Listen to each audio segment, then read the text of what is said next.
Folks, Black Star Network is here. Hold no punches. I'm real revolutionary right now. Support this man, Black Media. He makes sure that our stories are told.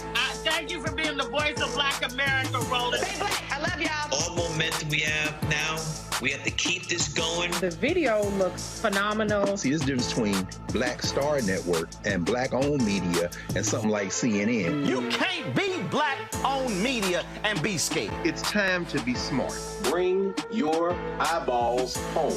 You dig?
Today is Wednesday, September 11, 2024. Coming up on Roland Martin Unfiltered, streaming live on the Black Star Network. Folks, we have lost an icon, Frankie Beverly. has passed away at the age of 77. We will honor him with a special tribute. Amazing folks lined up to share their thoughts. Seth the Entertainer, Anthony Hamilton, Sheila E., Kenny Lattimore, so many others will be joining us to share their thoughts about Frankie Beverly. I'll also show you some exclusive photos and videos from that cull from our friendship over the years, and we'll also stream for you the show that I hosted and produced on TV One called Simply Amazing, where I sat down for a one-on-one with Frankie Beverly. You don't want to miss that. Folks, also today's show, after Tuesday night's presidential debate, oh my goodness, MAGA folks are losing their mind. They are mad, upset with the moderators, mad with her, mad with Trump. But we tried to tell you he was going to be horrible. Also, how can Vice President Kamala Harris, can she build upon last night's debate to increase her black support? We'll talk with the co-founder of Black Insights Research to break down all the polling data. Also, folks, last night's debate, you heard all this nonsense that Trump cited about Haitians eating animals. Well, that's pissed off the Haitian community. It's some 400,000 in Florida alone. We'll talk to the Haitian American member of Congress about that. Also, Tyreek Hill admits he could have responded better to his run-in with Miami-Dade officers during his detainment. I'll talk to the City of Miami's Civilian Investigative Panel's Executive Director about those cops' actions. Folks, there's a lot to break down, and it's time to bring the funk. I'm Roland Martin Unfiltered on the Black Star Network. Let's go. He's got it. Whatever the miss, he's on it. Whatever it is, he's got the scoop, the fact, the find. And when it breaks, he's right on time and it's rolling. Best believe he's knowing. Putting it down from sports to news to politics. With entertainment just for kicks, he's rolling. It's on go, roll, y'all. It's Roland Martin.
Folks, last night, and when I left the studio after our 6-hour broadcast of the last night's debate, I got the phone call that iconic singer Frankie Beverly had passed away in the Bay Area. He was 77 years old. He just retired after more than 50 years in music.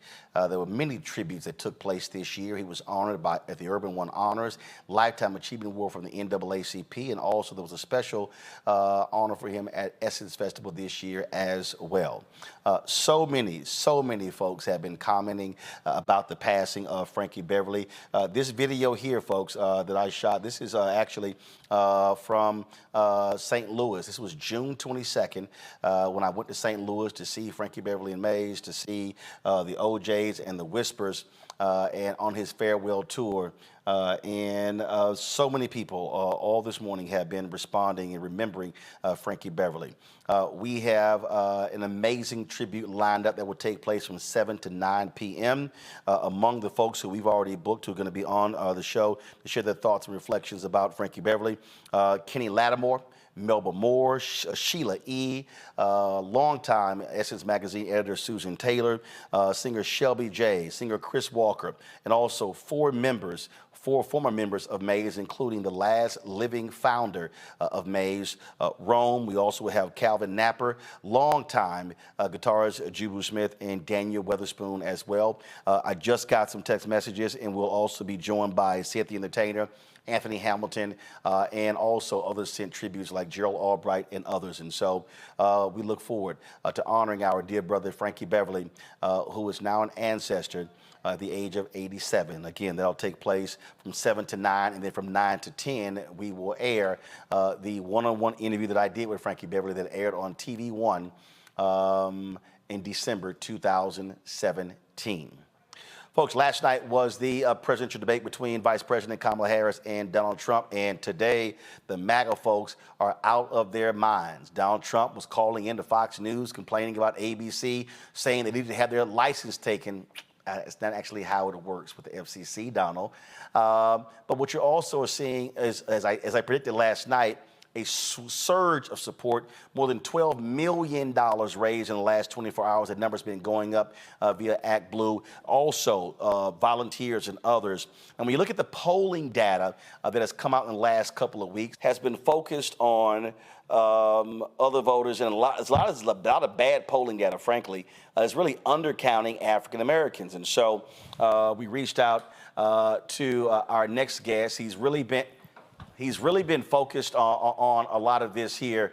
I'm going to go to break. I'm going to come back. We're going to talk to Chris about the polling data. We'll be right back on Roland Martin Unfiltered on the Black Star Network. He told us who he was. Should abortion be punished? There has to be some form of punishment. Then he showed us. For 54 years, they were trying to get Roe v. Wade terminated, and I did it, and I'm proud to have done it. Now Donald Trump wants to go further with plans to restrict birth control, ban abortion nationwide, even monitor women's pregnancies. We know who Donald Trump is. He'll take control. We'll pay the price. I'm Kamala Harris, and I approve this message. On the next Get Wealthy with me, Deborah Owens, America's Wealth Coach, are you trying to figure out how to earn more revenue in your business during these volatile times? Learn how to tap into the largest marketplace in the world through government contracting.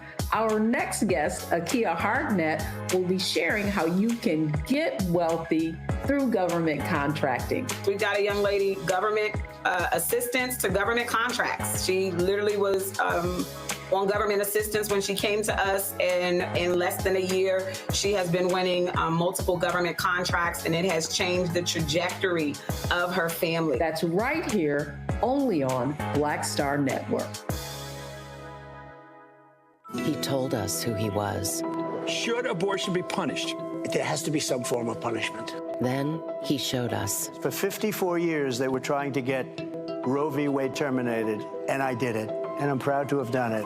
Now Donald Trump wants to go further with plans to restrict birth control, ban abortion nationwide, even monitor women's pregnancies. We know who Donald Trump is. He'll take control. We'll pay the price. I'm Kamala Harris, and I approve this message. Here's a 78-year-old billionaire who has not stopped whining about his problems. Oh, she had a big crowd. Oh, the crowd. This weird obsession with crowd sizes. It just goes on and on and on.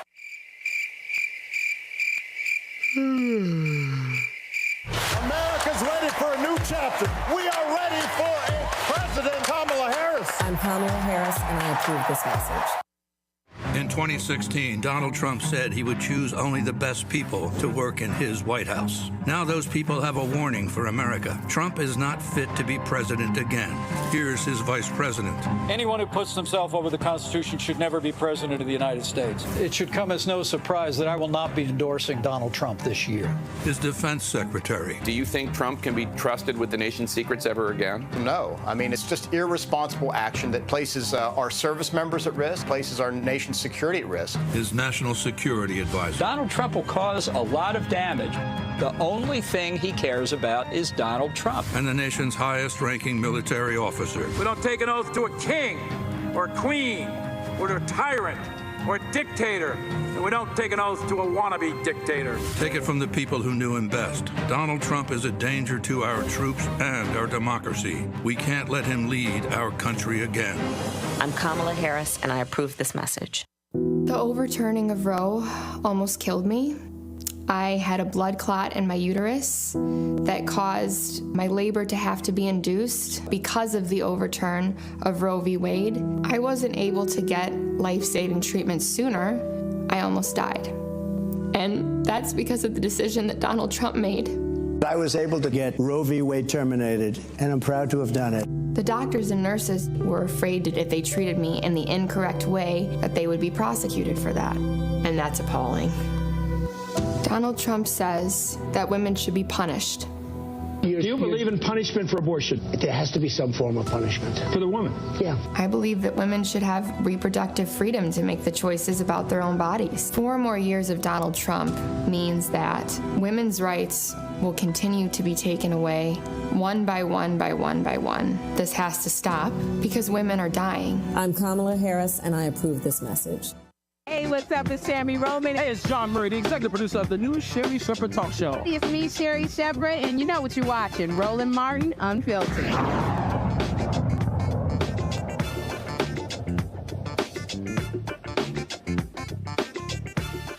All right, folks, we got all the technical issues all sorted. Let's now go to Christopher Toller. He's the director of the Black Voter Project. He's co-founder of Black Insights Research. Joining us from Sacramento. Chris, glad to have you on the show. So you've been posting a number of tweets breaking down a lot of these polls. And what is consistent is how you keep laying out how they are completely underreporting Black voters. And so you've been looking at North Carolina and Georgia and Michigan. So just take us through what you have been seeing with all of these mainstream polls that they keep focusing on. Well, I think what we've seen since Harris took over the ticket in a lot of these polls is a dramatic increase in support for Harris. But a lot of the polls are still overrepresenting support for Trump, in my opinion. And that has a lot to do with the small sample sizes, sort of the underrepresentativeness of the subsamples in these mainstream polls, and even in some of the statewide polls, as you mentioned, in Georgia and North Carolina. And so the work that I've been doing polling nationally suggests that not only has increased support for Harris grown, but support for Trump has actually dwindled and has dropped. It should be nowhere near 20%. It should be less than 15%, closer to 10, 11, 12% or less in a lot of these polls if they're representative. And so that causes some major issues, especially when you're trying to compare margins. And so a lot of the work is trying to compare how far ahead is Harris now compared to 2020. Well, even if she has similar Black support, if the support for Trump is inflated, it's going to look like that margin isn't quite there yet. And I think she's close, right? I don't think she's quite there yet, but she's far closer than the polls are suggesting right now. And lay that out, because as you said, they keep staying on this, 20, 22, 25%. And then in every single one of the much larger sampling of Black polls that we've had, your polls and Black PAC and so many others, it hasn't topped 15. Correct. And it's dropped significantly since Harris took the ticket, right? Those 15, 16% numbers were when Biden was the candidate. And we have seen in focus groups there is some appeal for Trump, especially when it comes to young Black men, but it's still only about 1 in 5 at most of young Black men. And it's like far less than that, closer to 10%, 12% with Harris on the ticket overall when it comes to support for Trump. However, when the polls have really small samples, we're talking about maybe 100, less than 200 people that they survey. There's no way that they can collect enough real solid interviews within that survey to have a confident representative sample, knowing that they have a balance when it comes to age, gender, ideology, party identification, region, if it's even within state, right? Urban, rural, all of those things really need to be taken accounted for in a Black sample to make sure that you are covering it. And it's next to impossible to do that when you only have 100, 150 people total that you're talking to. So much attention again. New York Times, CNN, a bunch of Democrats are losing their minds, and you were like, calm the hell down. This poll has some serious problems. Yeah, absolutely. And, I've recently been able to get into some of the data that I just collected, data from just the beginning of August, a poll of over 1,100 Black voters. I'm not sure if we can put up one of the first slide that I had brought to show some of those results, but this data is unique in that we have recontacted people that we originally interviewed back in April. And so we're not just looking at a new cut of the electorate. We're actually looking at how people's attitudes have changed since April to August with the switch from Biden to Harris on the ticket. And what we've seen is overall, there's a general 10% increase in support for Harris, or those who said they're going to vote for Harris, going from about 62% of the entire electorate up to 72% now. And if you look at among likely voters, you see that we're at almost 85% of likely voters, black voters, saying they're going to vote for Kamala Harris. And that's really approaching, right, those 2020 Biden numbers where he was at 86, 87% of the black vote. We see increases amongst almost every single demographic here, going down, men, women, a dramatic increase in vote share for Harris when it comes to women. Slight increase for young blacks, but we see a dramatic increase again for those who have high school or less education. So she's really pulled people. We see an increase from 53% to 68% amongst those with less high school or less education in support for Harris. And then we also see a dramatic increase amongst independents, over a 15-point increase in support for Harris among independents, and a dramatic increase amongst those who disagree with the Dobbs decision or are focused on abortion, right, have really oppositional views to the Supreme Court's stance on abortion and abortion bans right now. We see almost a 10% increase in support for Harris for people who really strongly disagree with the state of abortion in this country. And so there's some really clear issues here driving that support as well. But again, if you don't have a significant sample and a really strategic and thorough survey to look at these things, you're never going to be able to dissect the intricacies of the black community the way that we really need to. Matt Barretto posted this on Twitter a couple of days ago. Go to my iPad. He said, yesterday, Emerson Polling released national and state level polling showing Vice President Kamala Harris continuing to make gains, especially among Latinos. If you look at the crosstabs, Latinos are 65.5% for Harris to 34.5% for Trump. That's a plus 31 margin. And one of the things that I said last night is that what she is doing, she's building. She is steadily building. We got to remind people, it was only, July 22nd when Biden dropped out and then she stepped in. So we're talking about somebody who's only been the top of the ticket for barely 45 days. And so she had to build her team, build her trust with those voters. And the trajectory that she is on is showing that she's on path over the next month to potentially get to Obama levels in terms of 2008, or at least 2012. Yeah, it's absolutely within the realm of potential here for Harris. And I think one other thing I've been harping on, in addition to vote share here, is turnout. And so one thing that is not really looked at when it comes to black samples in polls, there's really just been this sort of focus on how much black people support Trump or what the margin is, the Harris-Trump margin compared to 2020. But turnout has been tremendously increased as well since Harris took over the ticket. We're finding similarly across demographic groups, every single demographic group within the black community has increased in the percent that says they're certain to vote. And again, we've seen dramatic increases amongst those who are high school or less, amongst independents, and especially amongst those who have strong views about abortion rights. And so these are all issues, right, specifically the abortion issue that Harris needs to continue to speak up on, continue to focus, because it's not only driving her support, but it's driving people out to the polls, getting people off their couches. And to me, that's going to be the key here, right? I think I don't have much doubt that she's going to get the black support that she needs. I think it's about turnout and making sure she gets those turnout numbers, especially in battleground states where we saw turnout much higher than the national average in 2020. My pen, I'm Robert Patillo, host, People, Passion, Politics, News and Talk, 1380 WAOK out of Atlanta. Rebecca Carruthers, Vice President, Fair Election Center out of D.C. Derek L. Jackson, Georgia State Representative, District 68 out of Atlanta. Rebecca, I want to start with you. Again, one of the things we were talking about last night is, again, building momentum. You talked about also black men. One of the things that they have to have is that targeted message to shore up that black male support. We're seeing those numbers with young black women, but really focus on those black men 18 to 50.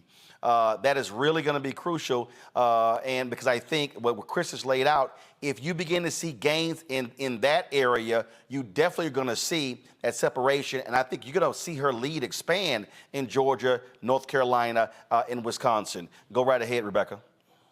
Yeah, so for the Kamala Harris campaign to strengthen her support among the Black electorate, then yes, Black men. And you mentioned 18 to 50, but I would also point out 18 to 39. The reason why that 18 to 39 Black male potential voter demographic is so important is that Susie Wiles, who is the campaign manager for Trump, has made it clear in the press that they are absolutely doing deep outreach to that particular group. One thing that we know about Black folks who are under the age of 45, they're less likely to hold true to a political affiliation. If you just say vote blue no matter who, vote Democratic Party, that's a turnoff. That's not a convincing message for millennials. That also includes millennial women, and that's definitely not a winning message for Gen Z.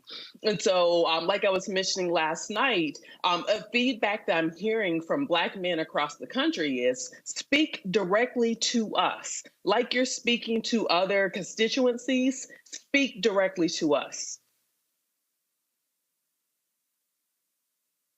Chris, your thoughts on that?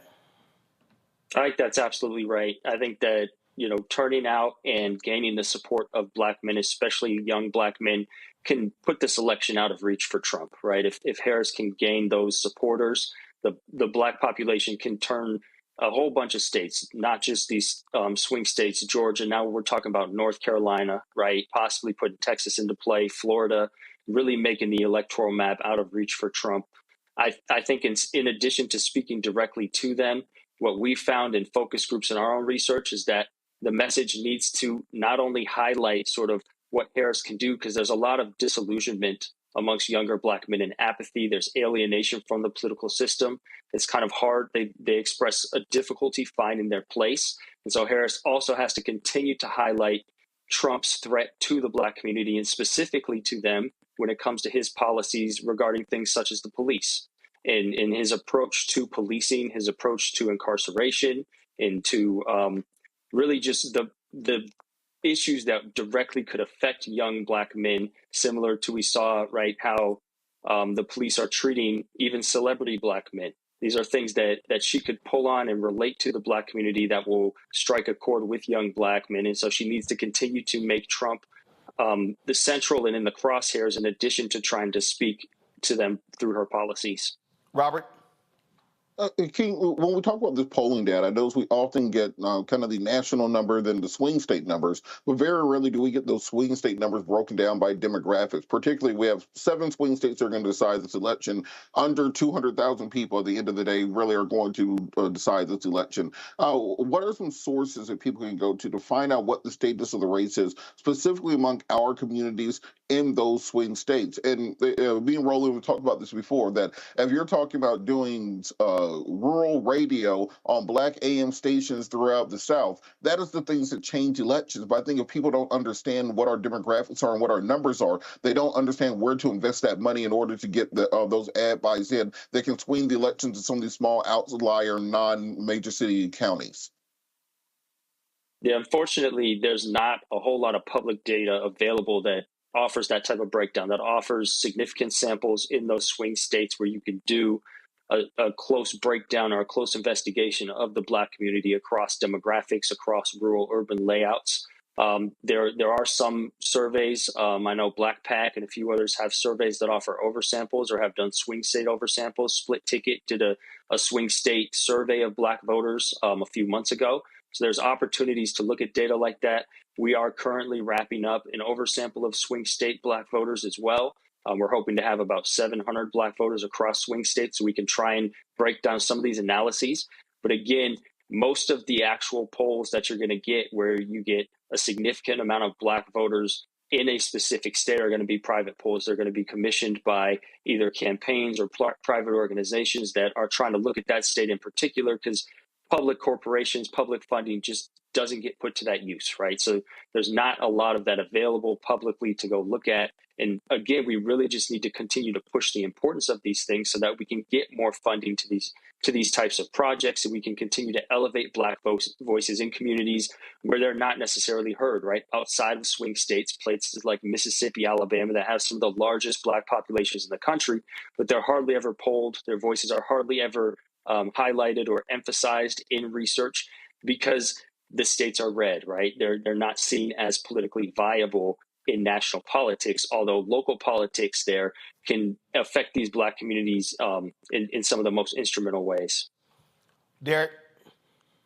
You know, Chris, I appreciate your analysis, and oftentimes than not, that polls typically reflect those conventional events that takes place with the candidate after a debate, or the messaging that the candidate puts out there, or consultants. But what about those unconventional, I mean, these last 7 weeks, we watched this organic swell around Kamala Harris. Will your polls reflect those inorganic events where she's going, for example, here in Georgia, she's going into the rural parts of Georgia.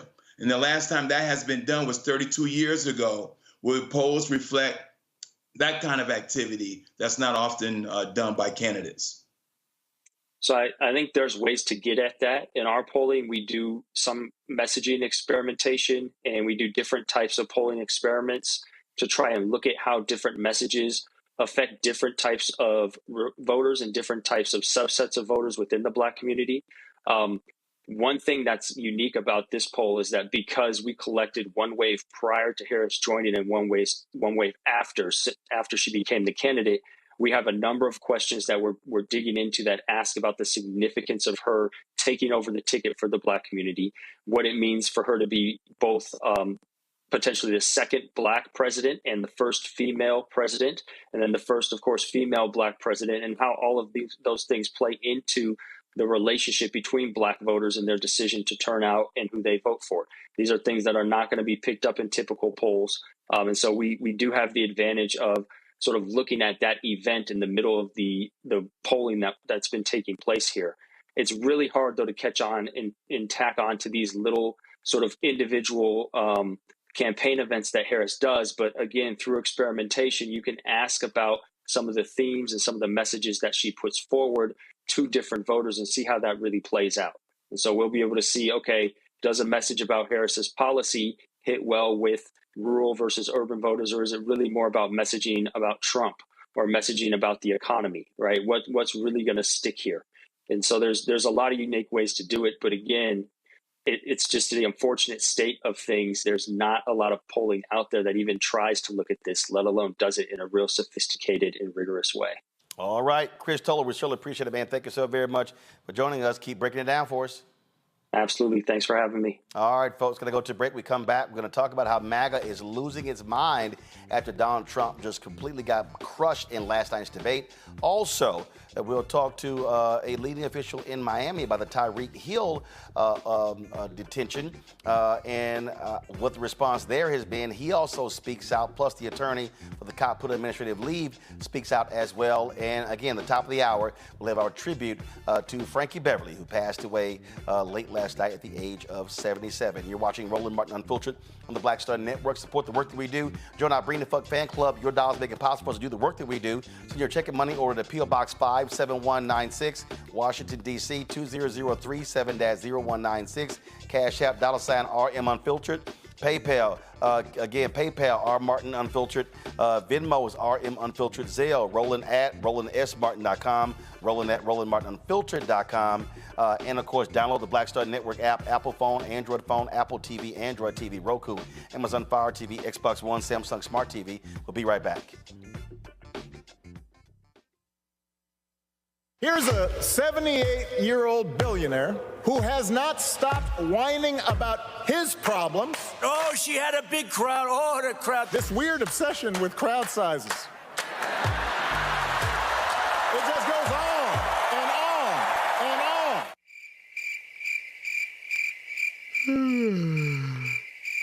America's ready for a new chapter. We are ready for a President Kamala Harris. I'm Kamala Harris, and I approve this message. He told us who he was. Should abortion be punished?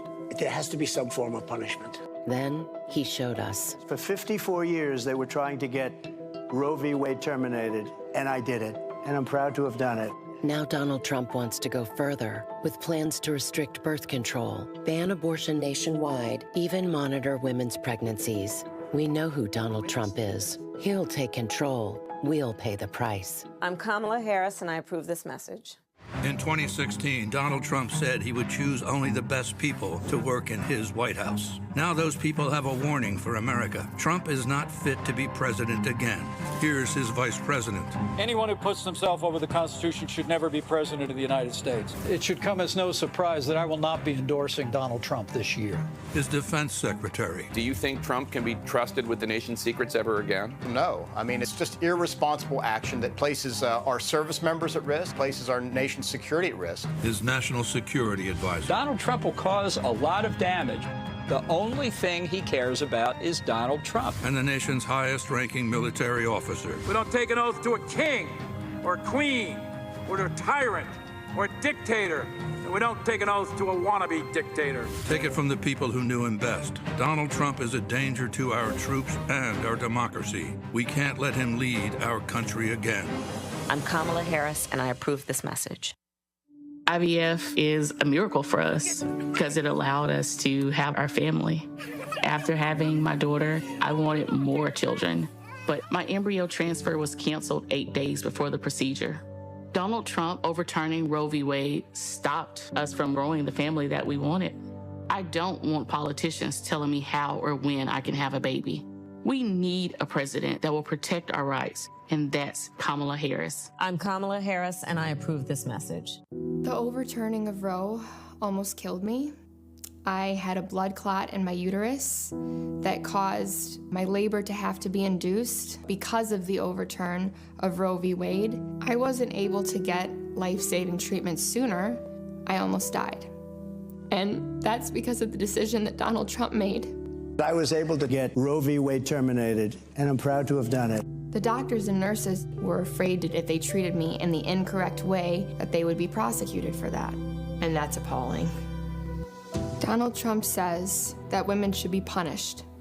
Do you believe in punishment for abortion? There has to be some form of punishment. For the woman? Yeah. I believe that women should have reproductive freedom to make the choices about their own bodies. 4 more years of Donald Trump means that women's rights will continue to be taken away one by one by one by one. This has to stop because women are dying. I'm Kamala Harris, and I approve this message. Hello, we're the Critter Fixers. I'm Dr. Bernard Hodges. And I'm Dr. Terrence Ferguson. And you're tuned in to Roland Martin, Unfiltered.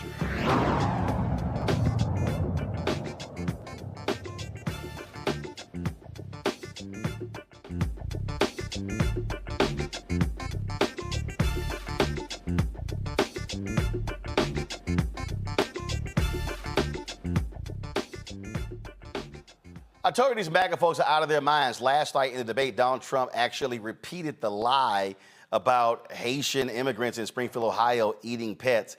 It just made no sense whatsoever. And again, that's the kind of folks that you are dealing with in this country. They will sit here and make up lies and act as if, oh, it's no big deal, and this is what happened. In fact, so last night after the debate, so check this out, Yamiche Alcindor, who is of Haitian descent, she actually questioned Republican VP candidate J.D. Vance about his pushing of this lie, and listen to this exchange. Kamala Harris. Senator Vance, what do you say to Haitian Americans and Haitian immigrants who say spreading false claims about them put their lives at risk? Well, I don't think that no one has spread false claims. What they've said is that a small migrant community, 20,000, so it's big for the city of Springfield, but it's small compared to all Haitians in the United States of America, that small migrant community has caused a lot of problems. It's led to higher rates of communicable diseases. That's a verifiable fact. It's led to animals disappearing. Many of my constituents have said that has been happening. It's led to higher home prices. That is a verifiable fact. So this influx has led to to a lot of But you said that immigrants have eaten animals, and city officials have said that that's not true. City officials have said that's not true. That's not actually accurate. What they've said. The Springfield city manager said there's no evidence that immigrants are eating animals, and you have been saying, and Donald Trump just said on stage that they are eating animals.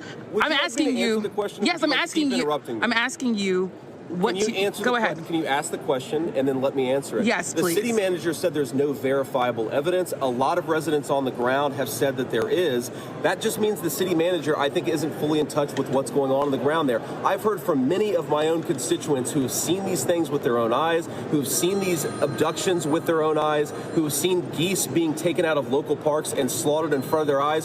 What do I think is a bigger problem? Insulting 20,000 people, or the fact that my constituents can't live a good life because Kamala Harris opened the border? I think it's Kamala Harris needs to do her job. A lot of these Haitian immigrants have moved and healthier in this country. A lot of Haitian immigrants. All right, now this is what Donald Trump said last night in the debate.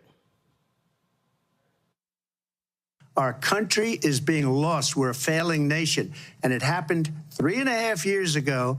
And what's going on here? You're going to end up in World War III. Just to go into another subject. What they have done to our country by allowing these millions and millions of people to come into our country, and look at what's happening to the towns all over the United States. And a lot of towns don't want to talk. It's not going to be Aurora or Springfield. A lot of towns don't want to talk about it because they're so embarrassed by it. In Springfield, they're eating the dogs, the people that came in. They're eating the cats. They're eating the pets of the people that live there. And this is what's happening in our country, and it's a shame. Joining us right now is the co-chair of the Haiti Caucus, Congresswoman Sheila Sherfless McCormick, joining us from Florida. And, of course, she's of Haitian descent, Haitian American. Glad to have you here. So Haitians are not happy. Folks are ticked off. So give us a sense. You had Senator J.D. Vance talking about what he's hearing from his constituents. Oh, by the way, those Haitian immigrants are also his constituents. And so what have you been hearing in the last 48 hours? Well, everybody's been highly upset. And I think not only is it disgusting for him to repeat this negative stereotype that is enveloped in racism, but he knows it's false. Even look at his answer, how he's making up, well, some of my people are reporting this and they're doing that. And I think at the end of the day, it not only upsets Haitian people because we've been fighting these stereotypes for several years and we've had to actually dispute every single one of them. But it's even worse when it's coming from a vice president and then you have a president who's saying these things. And it seems like they're fixating on this storyline, right? This fictitious story about Haitian people coming in and eating and stealing your pets, the constant fear mongering. And it seems like they're dedicated to scaring people into voting for them instead of articulating real principles, real policies, anything to give you hope of that your life will be better. And that is sickening. I think another part of it too, that Haitian people are looking at him sideways is because we're wondering, like, you actually married into an immigrant family. You know how hard it is for immigrants to come to the United States, dedicate themselves to getting an education, work hard to make a life for them, starting from scratch. And for you to come out and make these kind of comments that we always hear, like this kind of rhetoric and dehumanization when it comes to migrants and immigrants, is disgusting because he's actually now part of a family. He even talks about his mother-in-law and how wonderful she is. So where do you draw the line? Is it that you only hate every other migrant, every other immigrant except for yours? Or are you going to be an honest person and say, hey, I need to own up to this? The fact that he's doubling down on it and trying to explain himself is completely ridiculous. That's the part where it's like, you know what? I think you'd be better off just writing books of fantasy and fiction instead of trying to be our vice president of these United States, because clearly he is not qualified. So here's what I find to be interesting. Go to my iPad. This is from a story on Yahoo. It says, some residents feel the city and county are overwhelmed and wish the Haitian population was, quote, evenly dispersed among Ohio counties. Others said Haitians are unfairly scapegoated. And says Tina Rose says she feels negatively about the increased Haitian population in Springfield and that the city was not prepared. Rose said the city already struggled with housing and homelessness before more Haitians moved. Okay, here's the problem with that. PBS did an interview with the CEO of a facility who said, my God, I got 50 Haitian workers here. I wish I had more. He said they show up on time, they work hard, and he said our people don't. Now, everything I've also read is that this town was dying. They lost population. Folks were leaving. The Haitian immigrants is actually reviving the town. So, and see, this is a thing that, again, I laid out in White Fear. So you got these white folks in the Midwest. The real deal is they want to keep their white oases. They want to keep their white towns. But they complain about losing jobs. They complain about losing representation. They complain about losing economics because you need people. You are a member of Congress. What people don't understand is every 10 years when the census is reported, if you lose population, you actually lose congressional representation. So what are we seeing? We're seeing states in the South and the Southeast and the West pick up representation, and Midwest, Ohio, Illinois, Indiana, they're losing a representation because the population is drying up. So these folks want to have they want to say, oh, well, we don't want them, but we still want to be thriving. Guess what? You need people to do that.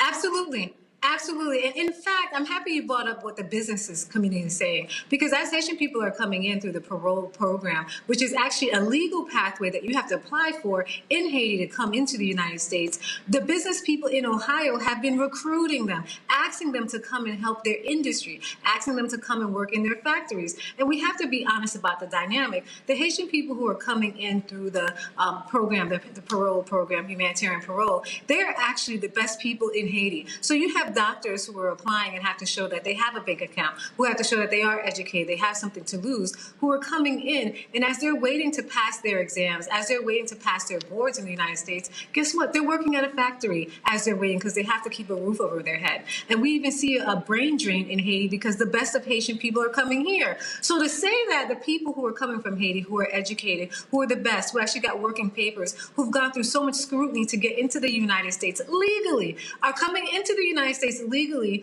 and wanting to do illegal acts as far as kidnapping a pet, doesn't make sense. Why would someone who's educated, who went through so much scrutiny to get into the United States, who now is working and waiting for an application or a different job, why would they take the risk of kidnapping a dog? We don't eat dogs. I can tell you, I've never had a dog in my life. We're Haitian, we don't have dogs. So why would we want to do this now? And that goes back to the stereotype. They want to dehumanize every migrant who's coming in. And right now, the migrant of the day are Black migrants. And who would they like to choose? Haitian people. We are the enemy of the state now. Now be scared, hold your children back, because you know what? These Black migrants are coming to terrorize you. And that's what the Republican Party does. This is the problem. So that point that they made there about evenly dispersed. Let me go back to my days when I covered City Hall in Fort Worth. I remember when they were talking about having a dispersed housing plan when it came to Section 8. And in this particular program were people who actually graduated to go to the next level. All these white folks came down to City Hall losing their mind. And so what did they do? They yelled the usual racist stuff, but they didn't want to actually, didn't actually want to use race. So here's what they did. They yelled about, oh, crime is going to increase. Oh, property values are going to decrease because of these Section 8 housing. And what was interesting, I went to Austin, where they had dispersed housing, and I went to the neighborhood.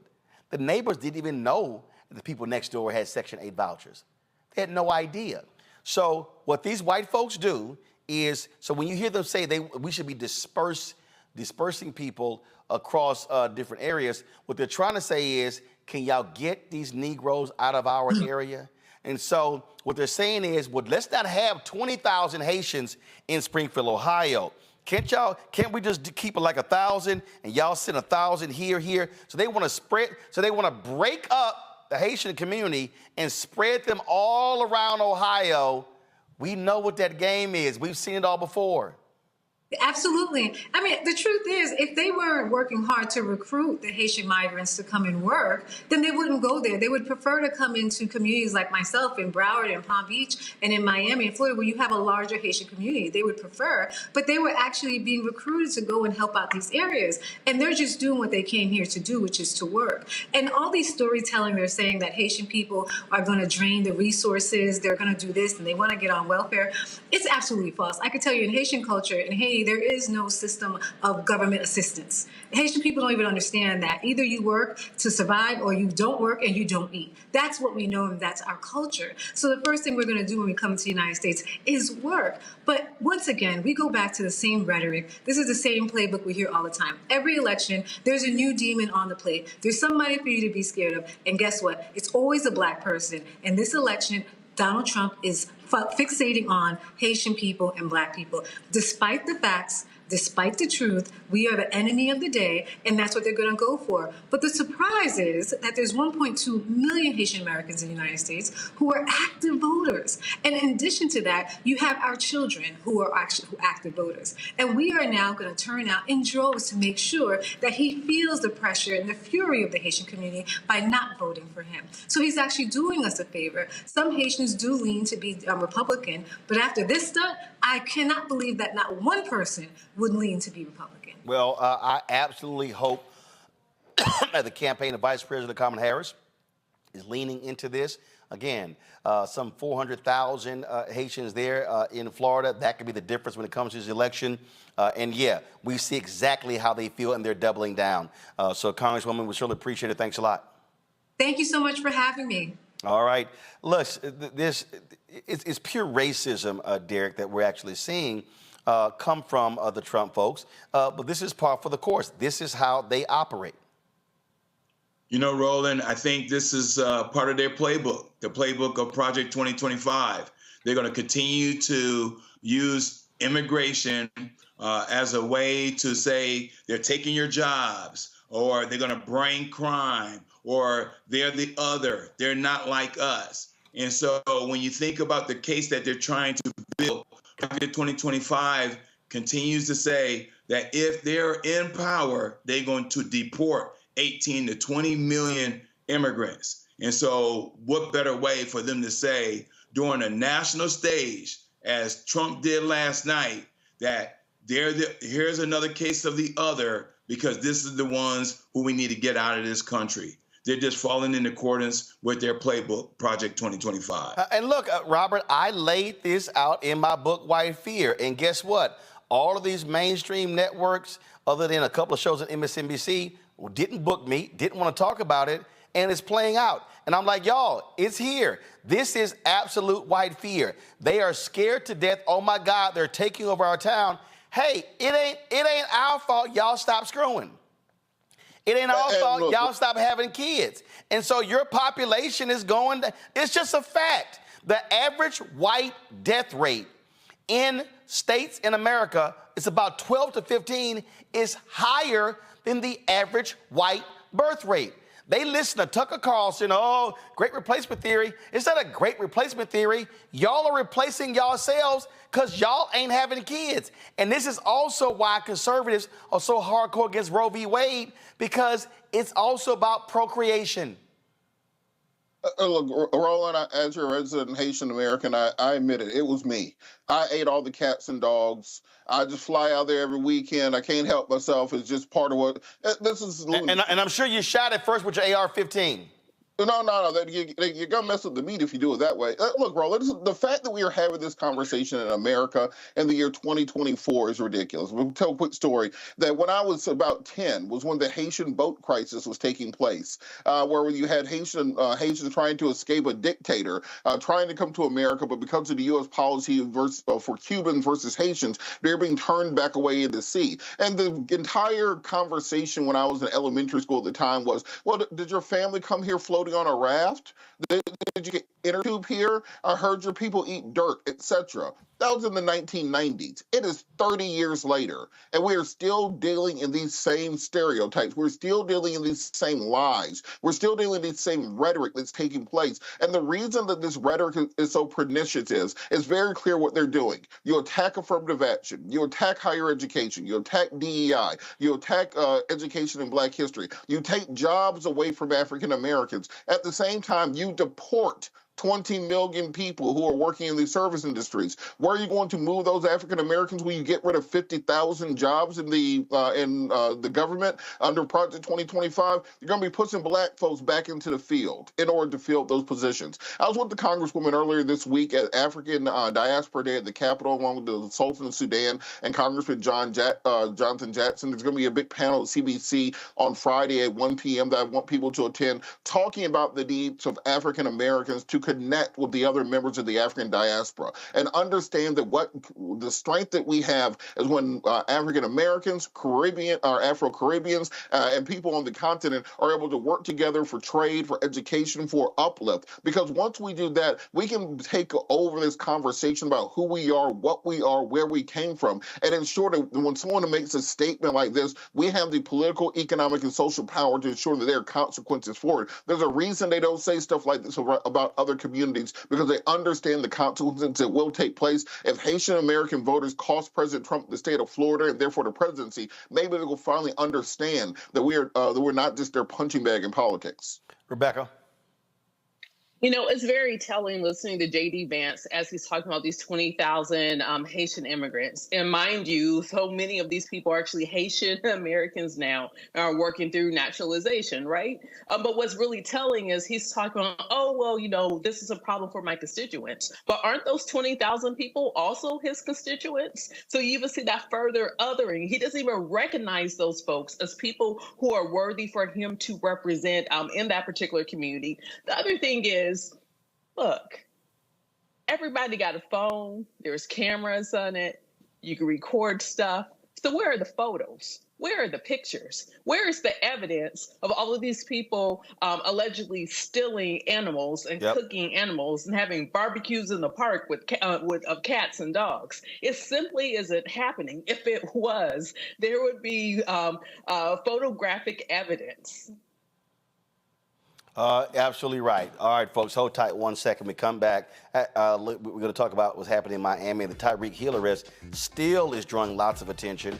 But what will Miami do? We'll talk with the official about that. You're watching Roland Martin Unfiltered on the Black Star Network. He told us who he was. Should abortion be punished?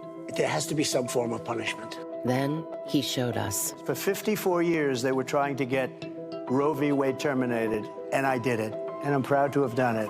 Now Donald Trump wants to go further with plans to restrict birth control, ban abortion nationwide, even monitor women's pregnancies. We know who Donald Trump is. He'll take control. We'll pay the price. I'm Kamala Harris, and I approve this message. In 2016, Donald Trump said he would choose only the best people to work in his White House. Now those people have a warning for America. Trump is not fit to be president again. Here's his vice president. Anyone who puts themselves over the Constitution should never be president of the United States. It should come as no surprise that I will not be endorsing Donald Trump this year. His defense secretary. Do you think Trump can be trusted with the nation's secrets ever again? No. I mean, it's just irresponsible action that places our service members at risk, places our nation's security at risk. His national security advisor. Donald Trump will cause a lot of damage. The only thing he cares about is Donald Trump. And the nation's highest-ranking military officer. We don't take an oath to a king or a queen or to a tyrant or a dictator. And we don't take an oath to a wannabe dictator. Take it from the people who knew him best. Donald Trump is a danger to our troops and our democracy. We can't let him lead our country again. I'm Kamala Harris, and I approve this message. IVF is a miracle for us because it allowed us to have our family. After having my daughter, I wanted more children, but my embryo transfer was canceled 8 days before the procedure. Donald Trump overturning Roe v. Wade stopped us from growing the family that we wanted. I don't want politicians telling me how or when I can have a baby. We need a president that will protect our rights, and that's Kamala Harris. I'm Kamala Harris, and I approve this message. The overturning of Roe almost killed me. I had a blood clot in my uterus that caused my labor to have to be induced because of the overturn of Roe v. Wade. I wasn't able to get life-saving treatment sooner. I almost died. And that's because of the decision that Donald Trump made. I was able to get Roe v. Wade terminated, and I'm proud to have done it. The doctors and nurses were afraid that if they treated me in the incorrect way, that they would be prosecuted for that. And that's appalling. Donald Trump says that women should be punished. Do you believe in punishment for abortion? There has to be some form of punishment for the woman. Yeah. I believe that women should have reproductive freedom to make the choices about their own bodies. 4 more years of Donald Trump means that women's rights will continue to be taken away one by one by one by one. This has to stop because women are dying. I'm Kamala Harris, and I approve this message. Here's a 78-year-old billionaire who has not stopped whining about his problems. Oh, she had a big crowd. Oh, the crowd. This weird obsession with crowd sizes. It just goes on and on and on.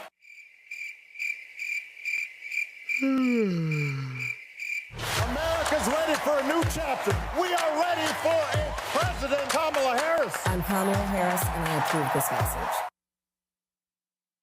Hey, what's up, y'all? I'm Devon Franklin. It is always a pleasure to be in the house. You are watching Roland Martin Unfiltered. Stay right here.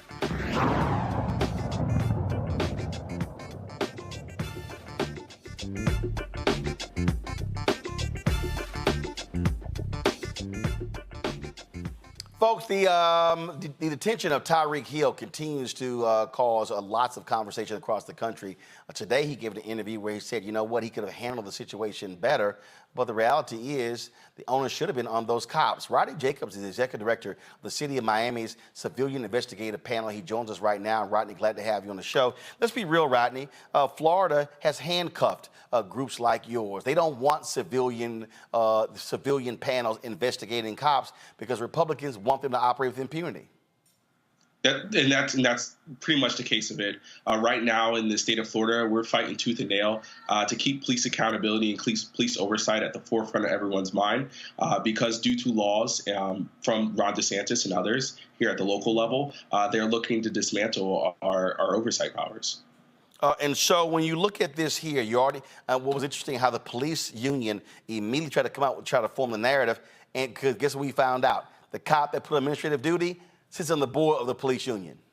Yeah. I mean, listen, that's par for the course here in the state of Florida. You know, we have some of the strongest police law enforcement officers, Bill of Rights, to include some of the strongest unions as well. One of the things that I first saw when this footage was released is that you have an officer who's a part of the bike patrol and who's also working a very posh off-duty job here at the stadium. So, you know, you just don't get that job by being on the force for 1 or 2 days. You have to have some pull, for lack of better words. And that's what we've seen here as of late as well, not only in Tyreek Hill situation, but also in numerous others across the state. You know, Tyreek Hill gave an interview where he said, you know what, he could have handled the situation better. And you have a lot of the people criticizing him saying, how he acted, he should have kept the window down, things along those lines. But the reality is he complied. This whole notion that you are managing one's attitudes and behavior, you can yell at a cop, but the point of the cops, they are to de-escalate, and they didn't. Correct. You know, I mean, I appreciate Tyreek's statement, but let's be honest, to your point, it's not illegal to be rude to a cop. It's not illegal to roll your window up towards a cop. But there is a very high standard to be a police officer. You know, we really try to empower our officers here at the city of Miami that even with adequate provocation, you are to remain courteous. Even when someone's being officious, you are to remain respectful. And we do that because we understand that even the smallest of mistakes with police officers can have catastrophic consequences. And so, yes, if you are not fit to be an officer, we would like to invite you to another place of employment. And that's okay. I think far too often we look at removing police officers from their badge or from these jobs as some sort of death sentence, when all we're really saying is that, listen, you're not good at being a police officer. I'm not good at being an open heart surgeon, Roland, so you should not allow me to do that. And there's a litany of other police officers that are wearing the badge that probably should be doing other work. But instead, police unions and others fight tooth and nail to deny and defend these actions, and it's unconscionable. Questions from the panel. Robert, you first. Well, on this point, what exactly could be done to these officers? We are seeing that there's, of course, where there's a police brutality case that resulted in a fatal shooting, there's lawsuits that can take place. But what types of punishments can take place, or what types of measures can be taking place to prevent this from happening again in the future? Well, the first and foremost thing that we need to do is at least understand how do you remove a police officer in the state of Florida. And I can tell you that extremely difficult due to the laws here. At the very least, and I know people are calling for this officer to be removed or taken away, I can tell you that that won't happen. The laws are just too strong. And unless, the state attorney intervenes or decides to charge this officer for some sort of battery and assault, that won't happen as well. So what it really comes down to is some internal at the very least. And that's why we have so many supporters for the work that we do, because as Tyreek mentioned, if he wasn't Tyreek Hill, what would have happened? Well, I have around 400 to 500 cases that I could tell you each and every day or every year that people come to our office to utilize these services for these exact reasons. So long story short, a lot won't happen with this officer. He may get some on-duty training, or he may get a couple hours restricted here or there because of the outcry, but not much thereafter. And what's more, at least in Miami-Dade County, we're looking into a sheriff's election. So the person that may be potentially giving some discipline here won't even be in office 2 months from now. Derek. Rodney, can you share? Lord. Derek, go. Rodney, can you share with us if Project 2025 was in place? In there, I read that law enforcement will have sovereign immunity. Can you share with this audience something like that, how dangerous it would create this kind of climate that's already in existence? Yeah. Well, listen, I think everyone needs to understand that Florida is the litmus test for 2025. A lot of the things that you guys are reading in there, seeing in there, have already been trial run here in the state of Florida. So when I tell you that Florida has some of the strongest laws to protect law enforcement officers that are involved in misconduct to keep their jobs, I mean it. And what you're seeing here in sovereign immunity is an extension of what we already feel here in the state of Florida. And in fact, to even take it a step further, not only does it make it harder to charge police officers for on-duty crimes and offenses, but in the event you do get to some level, there is a provision within our own law enforcement officers' Bill of Rights that says that before a police officer even makes a statement, it is allowed for them to view and read all evidence against them before they even make a statement. So when we talk about sovereign immunity, even qualified immunity to that matter, not only are we giving them the mechanism to get out of accountability, but we're also doing something more sinister, and that's taking away the consequence to change behavior. One thing that is certain in America is that if you want to change someone's actions or behavior, there needs to be some level of consequence to that to incentivize that action. But here in the state of Florida, at least as it relates to police officers, there is less and less of that accountability. Obviously, cities indemnify police officers, so that way, if there is some sort of monetary damage, that city is paying that. And obviously, we can see here in this instance, there's going to be little to no accountability as well. So whether it be qualified immunity in courts, sovereign immunity, indemnification, you name it, there's not a lot of behavior changes that's going to be happening due to the lack of accountability and consequences. Rebecca. I work with a lot of young people across the country, and many of them really don't connect viscerally to the civil rights movement out of the 60s. But I am seeing that young people care about the policing issues that are happening. How do we get them to understand that this is the current civil rights issue for their generation? I think it's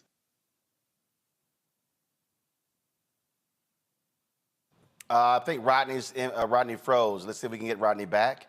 He completely froze there. So if we can get him back to answer this final question, be absolutely great. As I said, Tyreek Hill talked today and said that he wished he could have been better in terms of how he behaved. But I'm sorry, he didn't need to be. I mean, we could play this whole PR game. The cops' action in this case was abysmal. That's what it was. It was abysmal. They are the ones who need to have their attitudes checked. They are the ones who need to say they need to act better. And their job was to de-escalate, and that's not what they did. And unfortunately, we see this far too often in terms of how they operate. We did not get Rodney back, so we lost the signal there. So we will definitely talk to him again. Let me thank Rebecca. Let me thank Derek. And let me thank Robert as well for being on this show. It was a shortened version of the show because we have next our tribute to Frankie Beverly, who passed away last night at the age of 77. Lots of folks lined up to share their thoughts about Frankie Beverly, and that will be next. After this break, you're watching Roland Martin Unfiltered on the Black Star Network. Support the work that we do. Join the Brina Funk Fan Club. Send your check and money order to P.O. Box 57196, Washington, D.C. 20037-0196. Cash App is $RM Unfiltered. PayPal R Martin Unfiltered. Venmo is RM Unfiltered. Zelle, Roland at RolandSMartin.com. Roland at RolandMartinUnfiltered.com. We'll be right back. He told us who he was. Should abortion be punished? There has to be some form of punishment. Then he showed us. For 54 years, they were trying to get Roe v. Wade terminated, and I did it, and I'm proud to have done it. Now Donald Trump wants to go further with plans to restrict birth control, ban abortion nationwide, even monitor women's pregnancies. We know who Donald Trump is. He'll take control. We'll pay the price. I'm Kamala Harris, and I approve this message. In 2016, Donald Trump said he would choose only the best people to work in his White House. Now those people have a warning for America. Trump is not fit to be president again. Here's his vice president. Anyone who puts themselves over the Constitution should never be president of the United States. It should come as no surprise that I will not be endorsing Donald Trump this year. His defense secretary. Do you think Trump can be trusted with the nation's secrets ever again? No. I mean, it's just irresponsible action that places our service members at risk, places our nation's security at risk. His national security advisor. Donald Trump will cause a lot of damage. The only thing he cares about is Donald Trump. And the nation's highest-ranking military officer. We don't take an oath to a king or a queen or to a tyrant or a dictator. And we don't take an oath to a wannabe dictator. Take it from the people who knew him best. Donald Trump is a danger to our troops and our democracy. We can't let him lead our country again. I'm Kamala Harris, and I approve this message. IVF is a miracle for us because it allowed us to have our family. After having my daughter, I wanted more children, but my embryo transfer was canceled 8 days before the procedure. Donald Trump overturning Roe v. Wade stopped us from growing the family that we wanted. I don't want politicians telling me how or when I can have a baby.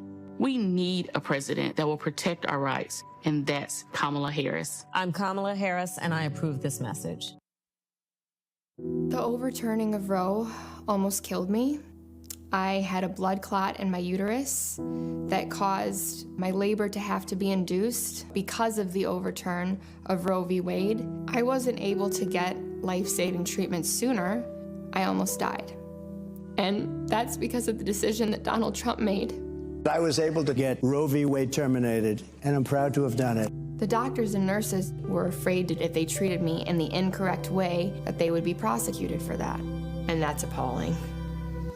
Donald Trump says that women should be punished.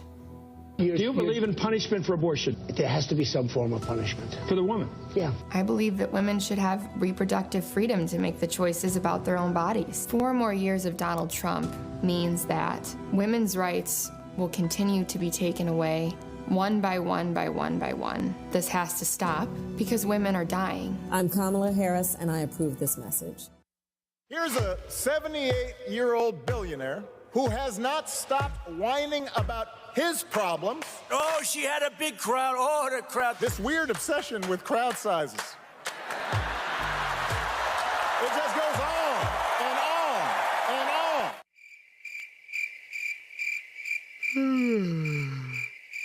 America's ready for a new chapter. We are ready for a President Kamala Harris. I'm Kamala Harris, and I approve this message.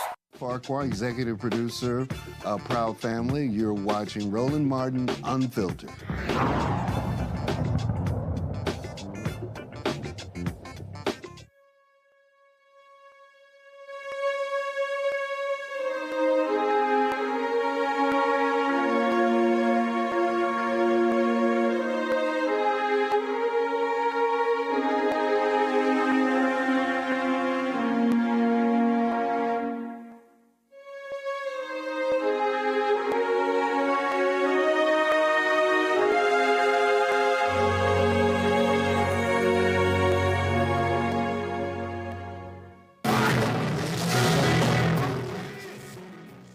People have been reacting all day to the news regarding the passing of Frankie Beverly. He passed away last night at the age of 77.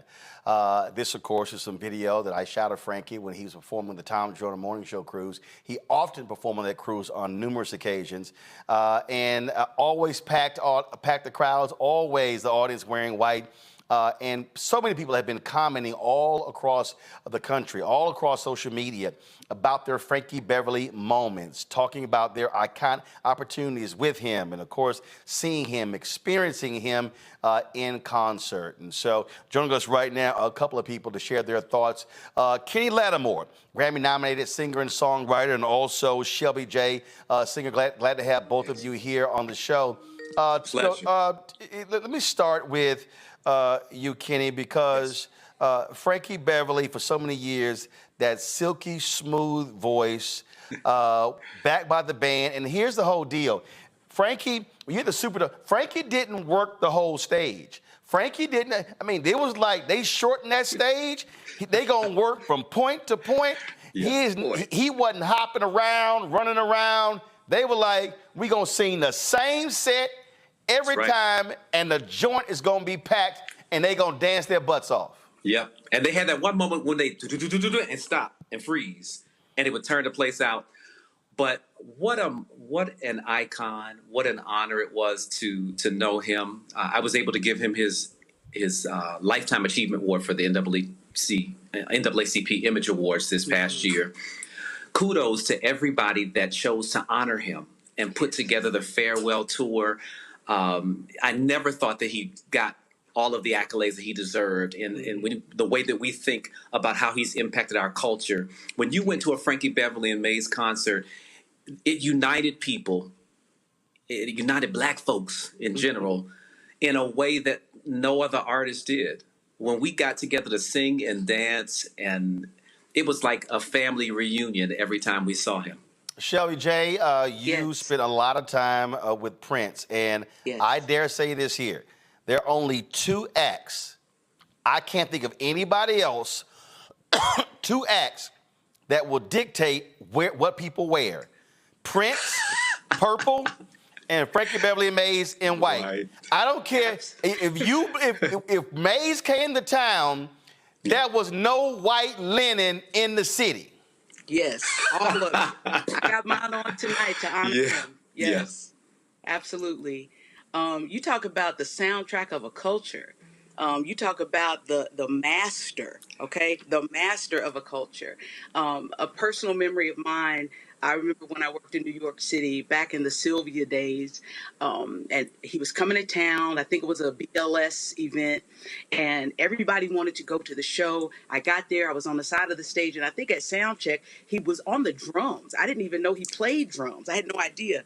But the crowd, just the energy, the love that came out of this man, you could feel it. He made music that you could feel, and it wasn't about him. And as an artist, that is key. And Prince talked about that a lot too. It is key. It's not about us. It's about the people in the audience and how we want to make them feel, how they're going to come in one way and how they're going to leave another way. And he did that. And his music will continue to do that for decades and decades and centuries. And it's just, we're lucky to have been, on earth at the same time as a Frankie Beverly and Mays. And his band was tight. Oh, yeah. Tight. Yeah, and in fact, we're going to be talking to some of the former members of the band shortly, including the last living founder, Rome. So this is a perfect example. So this is for the Tom Joyner cruise right here. And this was in one of the theaters. And you see how it is. So this was the cruise. This was the Superdome. This was any place to perform. But the thing, Kenny, that I asked this question for a decade to people. What was it? What was it about Frankie Beverly and Mays? And everybody had different reactions. Mm-hmm. And so the music, we can go through groups. We can talk about the Commodores. We can talk about Earth, Wind, and Fire, the OJs, folks who had hits, folks who were in the Rock and Roll Hall of Fame. Mm-hmm. But this Frankie Beverly Mays was totally different than anybody else. The sound was organic.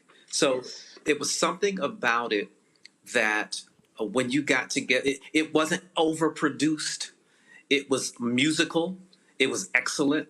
And that's why it lasts from generation to generation. You know, when you get Beyonce covering you, but still people play his. You know what I'm saying? If they play a little Beyonce, they're going to be like, no, well, we still got to play Frankie's. You know, you know that you've done something that is timeless. And he was just that kind of music maker. There was a moment during the set where he would play. So go ahead and go full screen. This is a little bit of it right here when Frankie would get behind them. Y'all hear? Turn it up. Okay. All right, so do this here, y'all. So I don't care about the audio being overmodulated. There was a moment where in one of the songs, do-do-do-do-do, I mean, so that was the key. And see, that's the other thing, Shelby. The audience knew the song that was next based upon what the band played. Right. Exactly. And they were ready for it. They were ready for it. When I end my show, I did when I played at Paisley Park for the celebration. And one thing Prince will talk about with covers is, you know, a hit is a hit.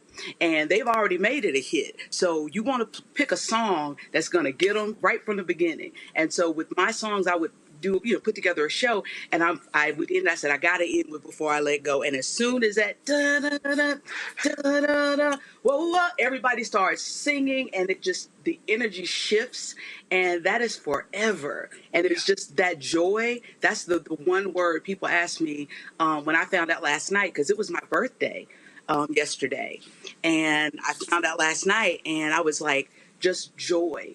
His music is joy. Yep. His message is joy. The way he loved his family, the way he loved music. You know, I watched the thing and he was talking about singing on the corner of the street in Philly and listening to Frankie Lyman, and just he loved music and he loved people and he wanted people to come together.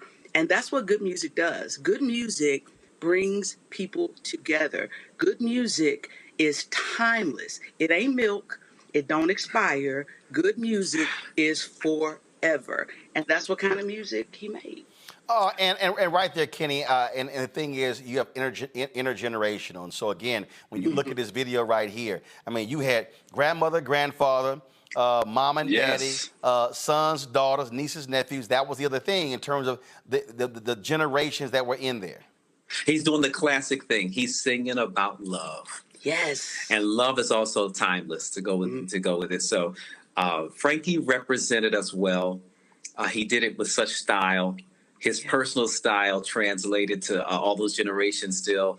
I'm just, again, so happy that he was honored well. He's a great person, like Shelby mentioned.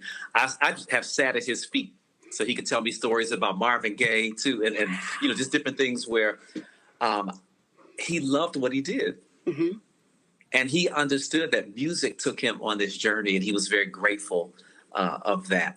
So, again, a life well lived. Yes. A person who's given so much to so many people. We cherish him forever. Yes, yes. Two words, Southern girl. Come on. Come on now. Well, and so there's a reason I shot this video the way I did, because I really wanted a really tight, guys, go to the video. I really wanted that tight. Frankie was so emotional when he sang. And he also, Shelby J, when I say emotional, Frankie cried all the time. Yeah. I mean, he cried on stage. He was always moved by the love of the audience. He was always touched by the love they gave him and the band. Yes, because he was a vessel. And when you are a true vessel, you can tell the difference when you see that. It comes through you. You know, you're a conduit of that energy. You're a conduit. You're the vessel that the message and the energy is coming through. And he could feel all of that and get it out to the audience. And he felt that. You could see the tears, you could see the emotion, and it was real. You know, it was really real, and you could feel it. It came from the heart, so it went to the heart. You know, that's so important what you're saying, Shelby. It was a spiritual thing. Mm-hmm. It wasn't just like, oh, we just went to a concert and we saw somebody put on a show. Yeah. There was a real spiritual connection between his lyrics, between the music itself, between him and the way that he delivered. Absolutely. Yes. Indeed, indeed. Kenny Lattimore, Shelby J., I appreciate y'all joining us to share your thoughts about the passing of the great Frankie Beverly. Thanks a lot. Thank you. Thank you. Folks, got to go to a break. When we come back, we're going to hear from other individuals who knew Frankie well and who will share their thoughts about his life and legacy. Folks, you're watching this tribute to Frankie Beverly right here on the Black Star Network. Back in a moment.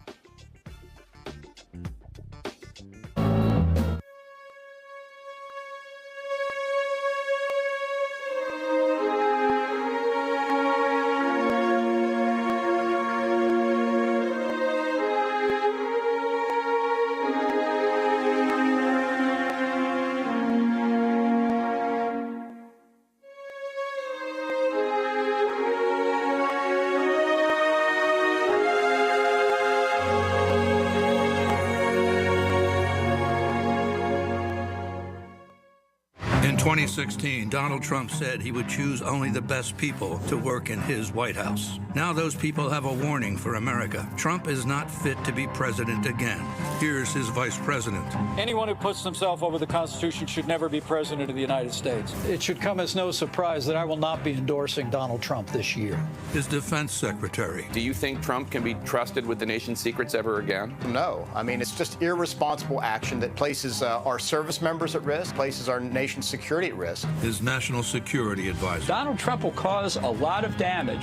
The only thing he cares about is Donald Trump. And the nation's highest-ranking military officer. We don't take an oath to a king or a queen or to a tyrant or a dictator. And we don't take an oath to a wannabe dictator. Take it from the people who knew him best. Donald Trump is a danger to our troops and our democracy. We can't let him lead our country again. I'm Kamala Harris, and I approve this message. IVF is a miracle for us because it allowed us to have our family. After having my daughter, I wanted more children, but my embryo transfer was canceled 8 days before the procedure. Donald Trump overturning Roe v. Wade stopped us from growing the family that we wanted. I don't want politicians telling me how or when I can have a baby. We need a president that will protect our rights, and that's Kamala Harris. I'm Kamala Harris, and I approve this message. The overturning of Roe almost killed me. I had a blood clot in my uterus that caused my labor to have to be induced because of the overturn of Roe v. Wade. I wasn't able to get life-saving treatment sooner. I almost died. And that's because of the decision that Donald Trump made. I was able to get Roe v. Wade terminated, and I'm proud to have done it. The doctors and nurses were afraid that if they treated me in the incorrect way, that they would be prosecuted for that. And that's appalling. Donald Trump says that women should be punished. Do you believe in punishment for abortion? There has to be some form of punishment for the woman. Yeah. I believe that women should have reproductive freedom to make the choices about their own bodies. 4 more years of Donald Trump means that women's rights will continue to be taken away one by one by one by one. This has to stop because women are dying. I'm Kamala Harris, and I approve this message. Here's a 78-year-old billionaire who has not stopped whining about his problems. Oh, she had a big crowd. Oh, the crowd. This weird obsession with crowd sizes. It just goes on and on and on.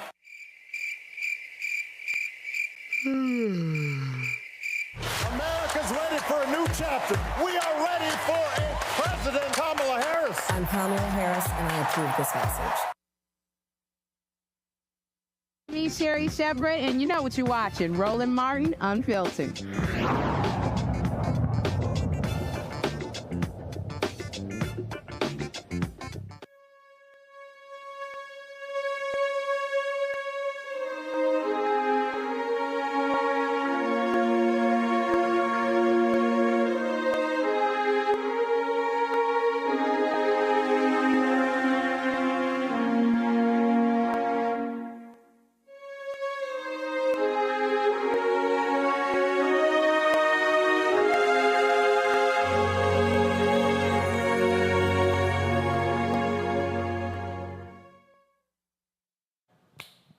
Folks, welcome back to our special coverage of the passing of Frankie Beverly. Gerald Albright, who dedicated a song on one of his albums to Frankie Beverly and Mays, sent us this video. Hey everyone, Gerald Albright here. I lost my friend. Frankie Beverly was a dear friend of mine and known him for many, many years. I just loved and appreciated his music, the positive energy within his music, the genuine nature within his music.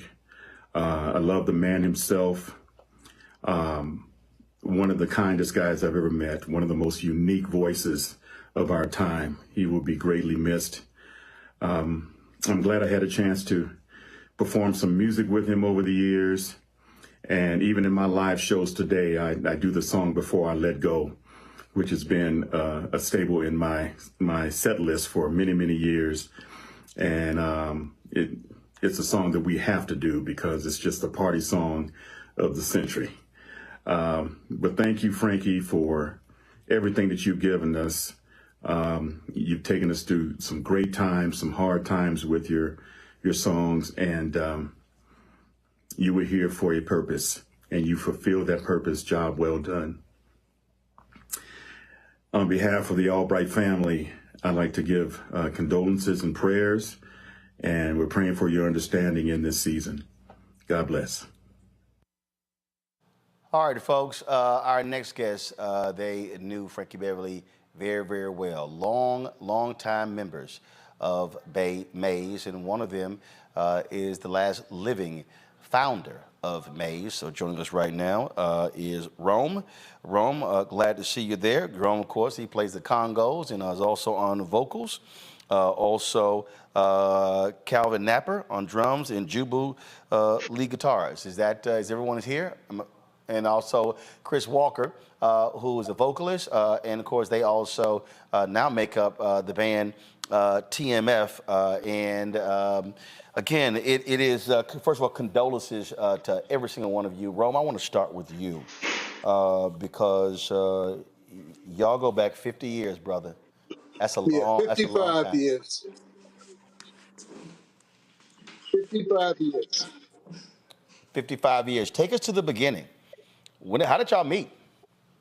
Well, it's a beautiful story. I met Frank in 1969. My brother was going to a boarding school, and the bass player was attending the school, and he used to tell me when I'm not in school, I play with this band, which were the Butlers. And he had people come and check him out. And at that time, I was the jazz head. I played the flute. So I went to see him and sat in.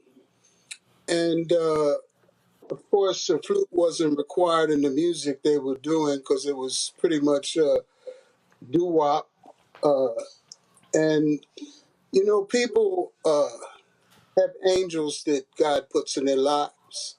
And Frank, to me, was an angel because he could have easily said, hey, man, nice to meet you, and never see me again. This man, because, you know, when you meet people and it's such a beautiful vibe that you get from them and you connect right away. And we did that, and he asked me, he said, hey, man, I don't need a flute, but what else can you play? And I said, I play congas and I can sing. And the rest is history. If it wasn't for him, I would still be in Philly. So again, Frank was a definite angel in my life. And I love him and always will love him for it. And he'll be missed, but never forgotten. Jubu, how did you guys connect? In fact, I'm gonna do this here. You go ahead and talk. I'm actually setting up here. I wanted to show folks. This is I got tons of photos and video, you guys, and this is a photo, of course, you guys in action, and Frankie is looking. Go to my iPad, guys. Come on. This is Frankie looking in the direction. You there on the congos.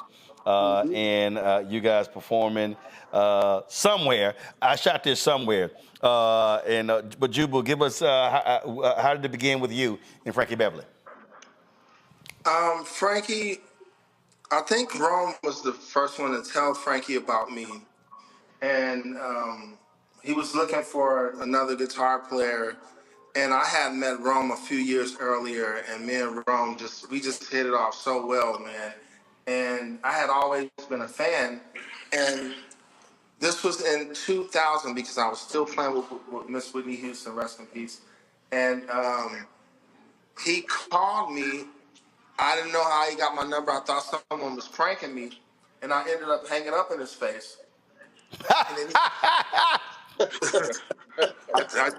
I did, man. Honestly, I'm not proud of that, but I hung up in his face because the voice I heard was, "Hey, what's up, man? This is Frankie B." So I thought it was either a radio station prank or something. I just wasn't in the mood for it at the time. And so he called me back and he said, "No, man, don't hang up. Carl Wheeler gave me your number." And when he mentioned Carl Wheeler, then I put two and two together, and so I apologized immensely to him right then, man. I'm so sorry about that. And he said, "No, that's fine, man." He said, "I want to know if you have eyes for the band," and I didn't understand what that meant. So the whole conversation, I was like, "This dude is like an alien." But what drew me to him was that he was the first major artist that I ever worked with that called me themselves. It was always a management or some type of liaison, you know. And when he said, "No, man, I want to know," he said, "I've been checking you out. I like what you're doing, and I want to know if I can fly you up, and me and you can sit down and talk." And I was like, "Man, he just wants to fly me up." So I said, "Yeah," and he said, "Well, give me your information." And I gave him my flight information, and I'm doing all. And I've never done this with the artist, so it was tripping my head out. And I think 2 days later, he flew me up, and we went and sat down in his house, and I played him a cassette of me playing with Rasan Patterson. That's how long ago this was. It was a cassette, and he listened to about 3 minutes of it, and he said, "Hey, man, if you down, we down." You know, and I said, "Okay, yeah, I'm down, man. I love the music," and that started a 23-year musicianship friendship that continued until last night. And as devastated as I am, it's been a long day, man. And as devastated as I am, we have the memories. They can't take the memories from us. I owe him a lot as far as even my musical journey, the passion that I'm developing, even through the hardships that I'm going through. I owe a lot to him, and I'm just grateful for the time that I spent with him, Calvin, and the rest of the guys. Calvin, your story. Yes, sir. So my connection with Frankie Beverly and Mays was through, just like you said, was through Carl Wheeler. I was actually I was playing drums with Stephanie Mills back in 2010, and we were opening for for Mays featuring Frankie Beverly at the Pier 6. And so Carl saw me standing off to the side of the stage, and he sent his tech over to tell me to make sure that he got my number if I left, before they finished. And I was like, "No, man, I'm gonna be here, blah, blah, blah, whatever." So one thing led to another. Carl and I talked after the, Mays performance, and I ended up going to San Francisco, to the Bay Area, for an audition. And I was told prior to getting there that, you may want to prepare to stay, for an extra day. If Frank digs you, he's going to want to keep you around. I was like, okay, cool. So, and that's what happened. I got out there, man, got to, kicking it, play some grooves with the guys, and they kept me over an extra day, and the rest was history. I was there from, that was in August of 2010. First show was in September 2010 up until May of last year. So that was my connection with Mays.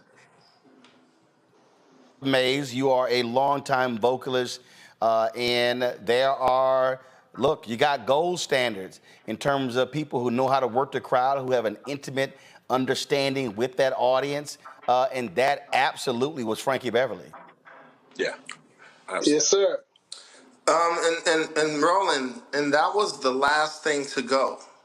That was the very last thing to go was that command of the stage, what we call swagger. You know, even as the voice waned and he wasn't able to play the instruments like he did in the past, because what people didn't know about Frankie Beverly, he's one of the most underrated rhythm guitar players in R&B history, and I would really put him right up under Nile Rodgers, and people would know that as far as a rhythm guitarist.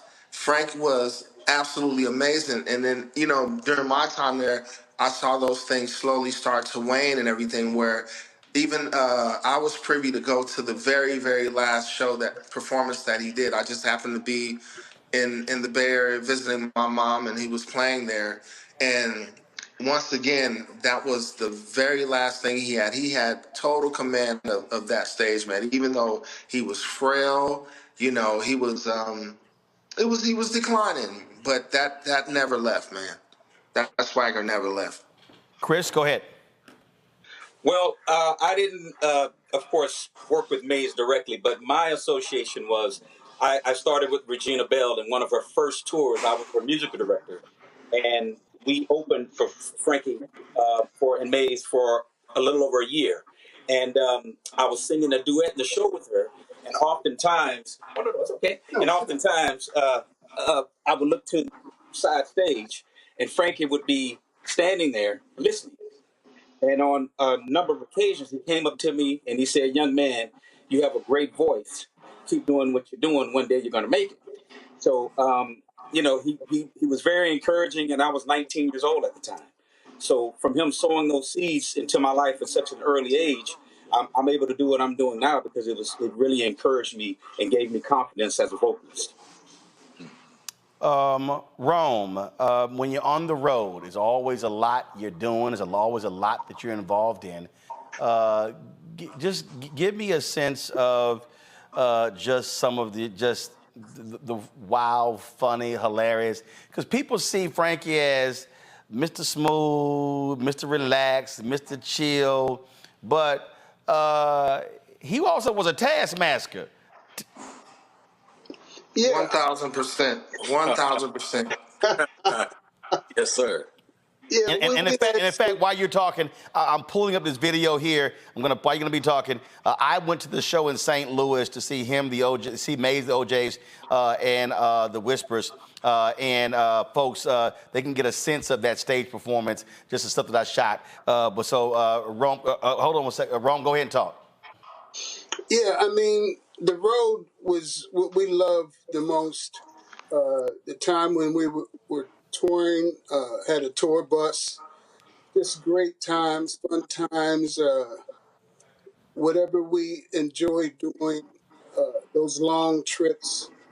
It was just a great time, and there was times when we all were in the same bus, and it was just a lot of fun. Cards, dominoes, what everybody enjoyed doing. But it was also a time where we would just have that camaraderie that we have, and with Mays was part of that. Just being was magic. We created some beautiful magic in the studio as well as live. And Roland, by the time I got there, Frank had graduated to his own bus, and so it would be Frank, Robin Dewey, and his management would be on that bus, and then we had our own tour bus. But what I remember most about us is that we all loved boxing. Frank loved boxing. I loved boxing. Rome loved boxing. So anytime there was a big fight, Frank would probably get it on the bus or in his suite, and we'd all gather around in that room and watch some good boxing. And he loved talking about the old fighters and stuff. Like I will always cherish that as well. Yeah, we always had a great fellowship anytime we got together. It was just a beautiful time, always. With every band that came in and out, it was always the same core. Always the same core. We never, and bands, there's 7 of us. There's always somebody that has indifferences, ego, whatever, that has never been in any of the bands that I've been in. We've always had some beautiful brothers to keep the legacy and the music. And it's just nothing like it. I mean, all you really want is people to get you and love what you're doing. And when you can create that kind of joy and you give that back, that's all you want. I mean, just the love through your music. It's nothing better than that.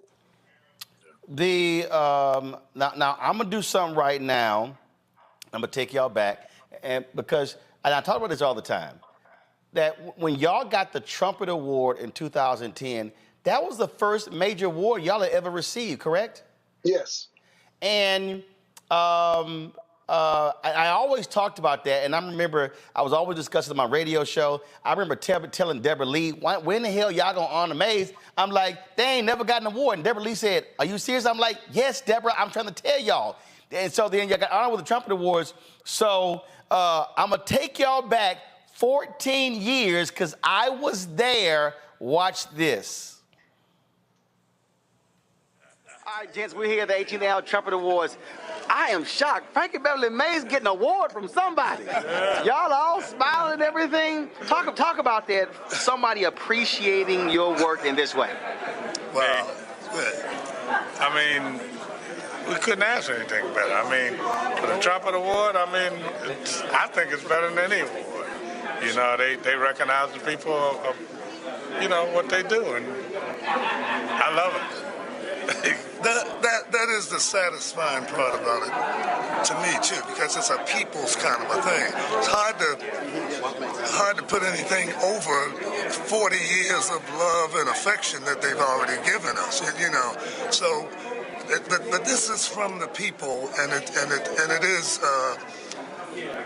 it is like an icing on the cake. Now, I love you guys, John. Like I work y'all music into the CNN thing all the time. I slide it in. But I've always asked this question, people all across the country.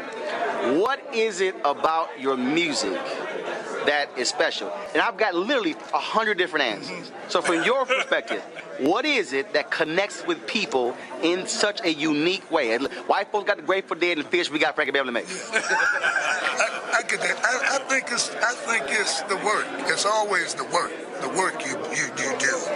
We've always, from Philadelphia back in the 60s, in the hippie days, and stuff, we've always done what I consider people music, life music, stuff like Susan Taylor called it ultimate love. Right on, because it's more than just a man-woman kind of love. And people react on "We Are One" and all that kind of stuff like it's just came out or something, right? Like you're in church or something. Now I got to tell y'all, when you performed in Dallas with the Gap Band, you came out and said, "Hey guys, we're working on a new album." The audience started laughing. They like, yeah, right. Go ahead and sing. Go ahead and sing y'all song. We don't need no new stuff. So, but how does it feel though to stand on stage and you're singing, or the music starts and you ain't have to sing? Yeah, that's they just start singing the whole song. Yeah. Hard to beat that, brother, man. I mean, awards, as good as they are, it's hard to beat that. That's a great honor. That's a great honor, man. Now look, everybody, okay, all of them was amazed right here? Yeah. Okay, here. Now everybody know Frankie. What's your name? Joe Douglas. Say it again? Joe Douglas. Joe Douglas. Joe, what do you do? I do the business. Do the business? Oh, hell, we ain't talking to you. Okay. All right, what's your name? Rome. What do you play? What do you do? Play congas and sing background vocals. Gotcha, because nobody know your name. They just see the brother over there playing on stuff. We got his name. What's your name? McKinley Williams, percussionist, background vocals. All right, anybody else? What you do? I do publicity for 28 years. All right, what's your name? Reve Gibson. Reve. Anybody else? All right, we just got the whole crew. All right. You do anything in the band? You do what you do? Security for Mr. Beverly. Oh, hell no. We ain't talking. All right, guys. Enjoy the show. First of all, I want to thank my Lord and Savior. You don't hear me. Thank you. Helping us get through 40 years of this. Blessing us to hear That's right.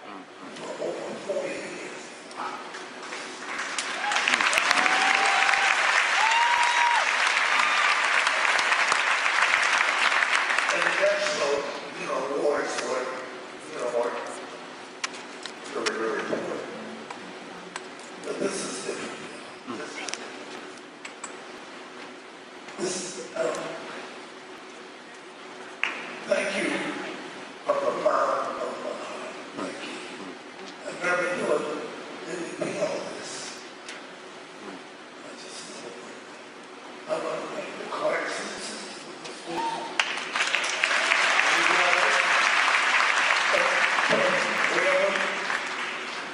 I want to thank my family, my brother, his lovely wife, Tony, a lady of 100 years. I want to thank my team, Joe, Pat, Stacy, and my band. I want to thank Amy because if it wasn't for Amy, I wouldn't even be up here. I mean, I just didn't think it was all this. And it is. It is. Things. If you wait on the Lord. That's right. That's right. That's right. That's right.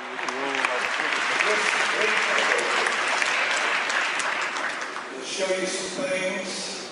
That'll blow your mind. Thank you from the bottom of my heart. That right there, I took y'all back there, Rome. Oh, yeah.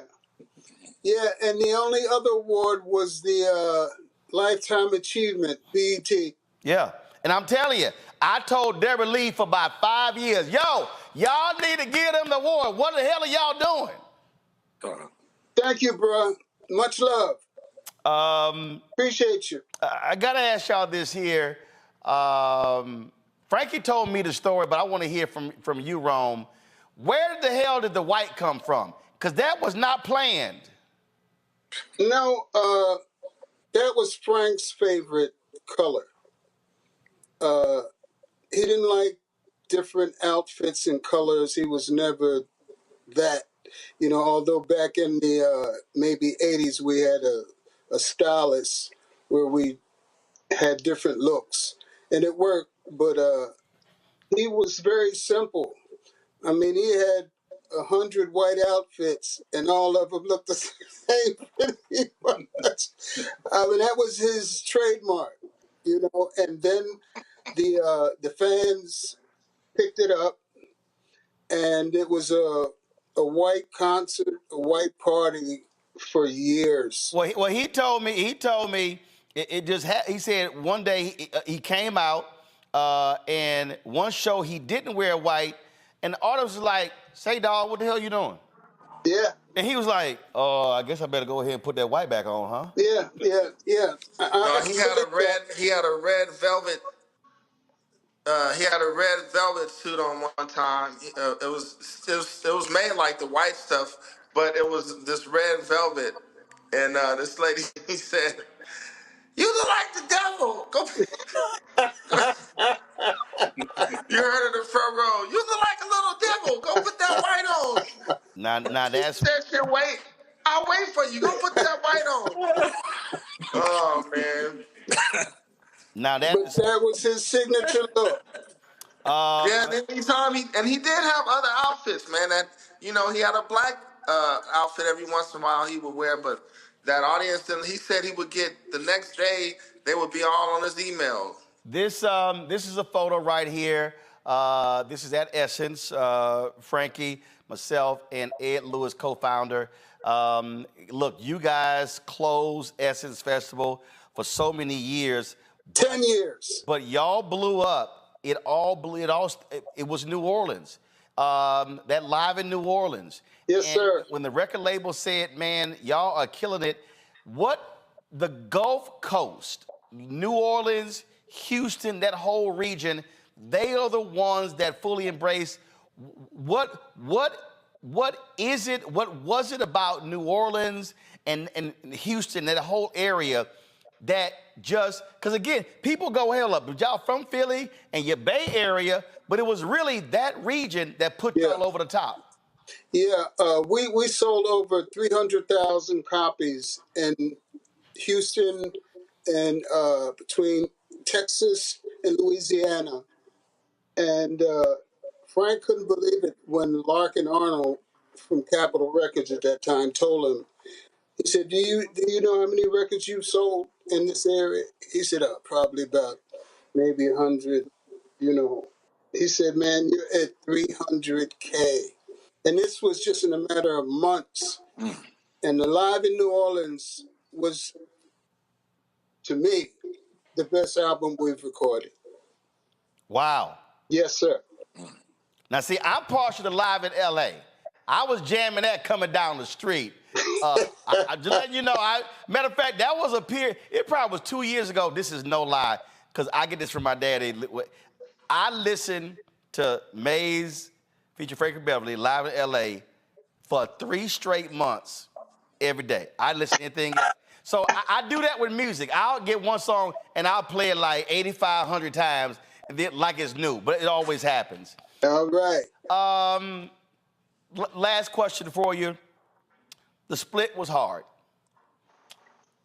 When y'all sat in the studio, y'all talked about you couldn't communicate with him.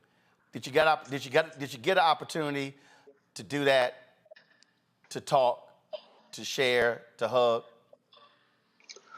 Actually, I'm in the Bay Area now. I've been here since Monday. I had to be with him, and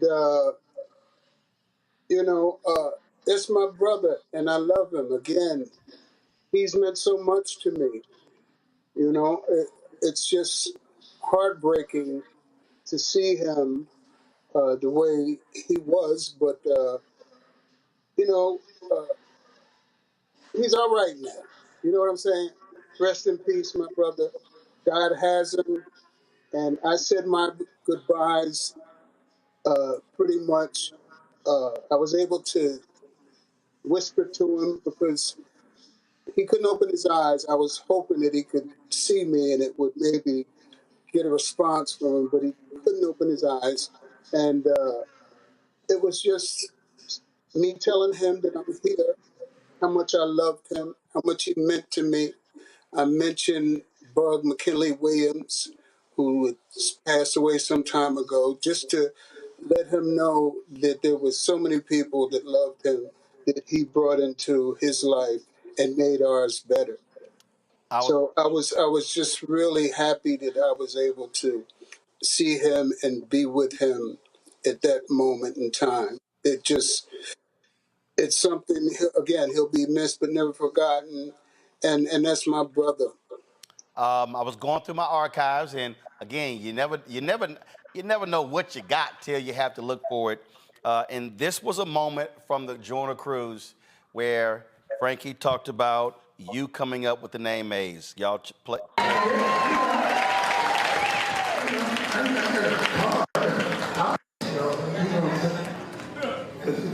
Because he can sing that money.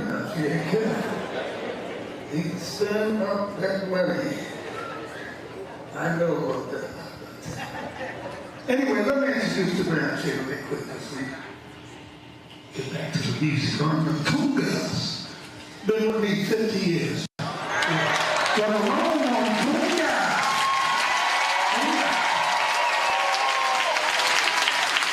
Let me used to be with Tony wrote the song Anniversary. Carl Wheeler on the keyboard.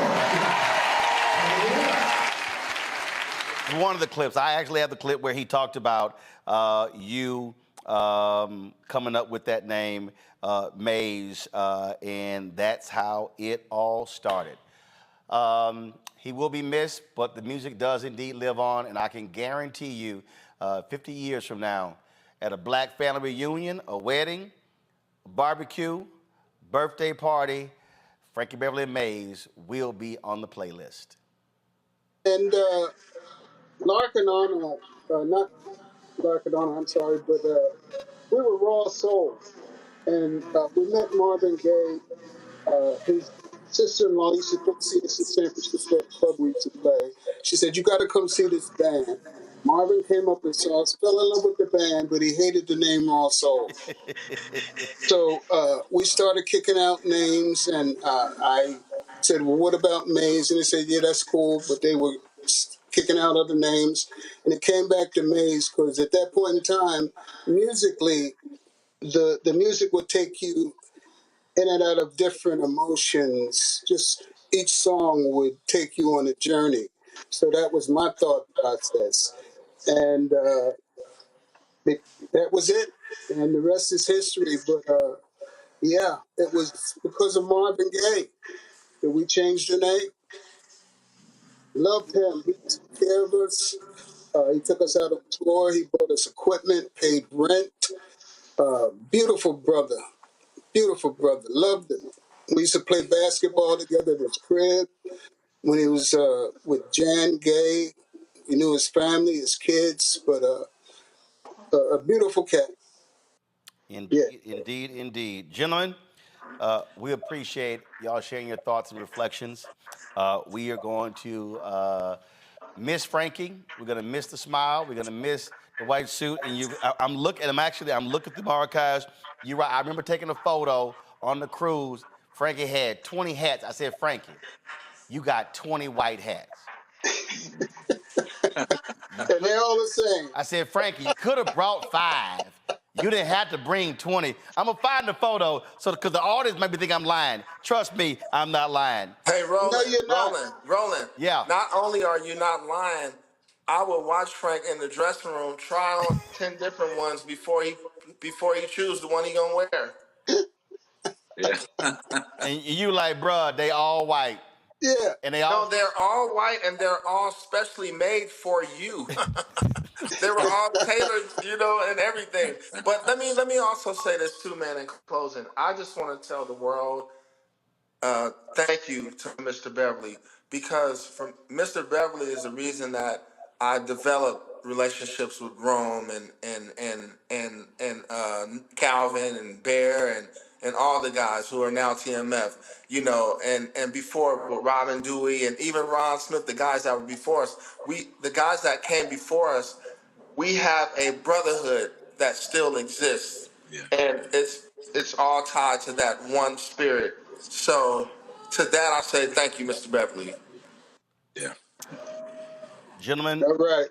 Gentlemen, we appreciate it. You have a fantastic day. I will see y'all soon. Yes, sir. Well, we appreciate you. Thank you, we Roland. really do, man. Big love. Yes, I appreciate it. Bro. Gentlemen, thank you so very much. I appreciate it.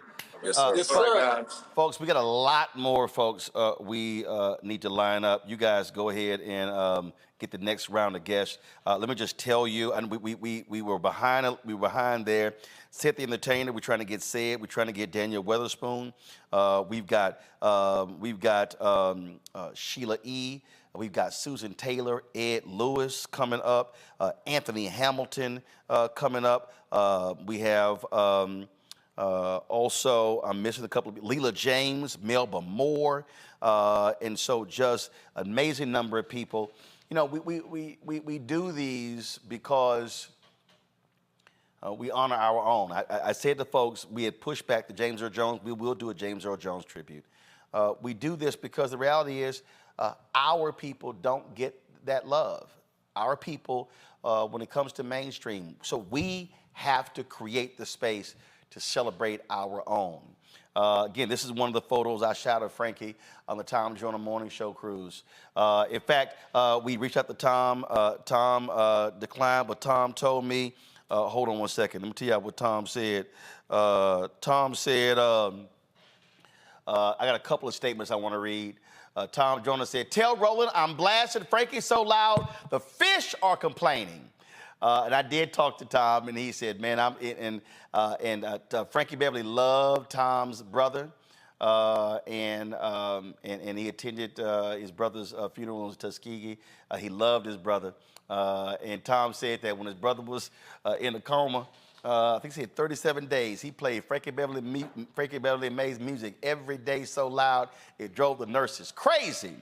Bootsy Collins, we reached out to Bootsy Collins. He couldn't make the show, but Bootsy Collins said, a friend, a musician, and legend, Mr. Frankie Beverly has escaped the chains of life and went on to pure freedom and bliss. He left when his work was done. Thank you, Frankie, for blessing us with a lifetime of musical gifts wrapped in love. Prayers going out to your family and friends. R.I.P. We love you, Bootsy baby. That was from Bootsy. And so, guys, let me know when we have our next round of guests so we can get to them. Let me know. So we're trying to get those guests together right now. So many other tributes. I was on social media looking at some of the tributes that were pouring in. Frankie, so many people were on social media sharing their thoughts and reflections and talking about him and at Essence Festival, and people sharing the stories of where they were and they saw him here and they saw him there, and when they went to so many concerts. And this photo here, I think, just really captures the essence of Frankie in terms of just how he was just so connected, if you will, connected with the audience.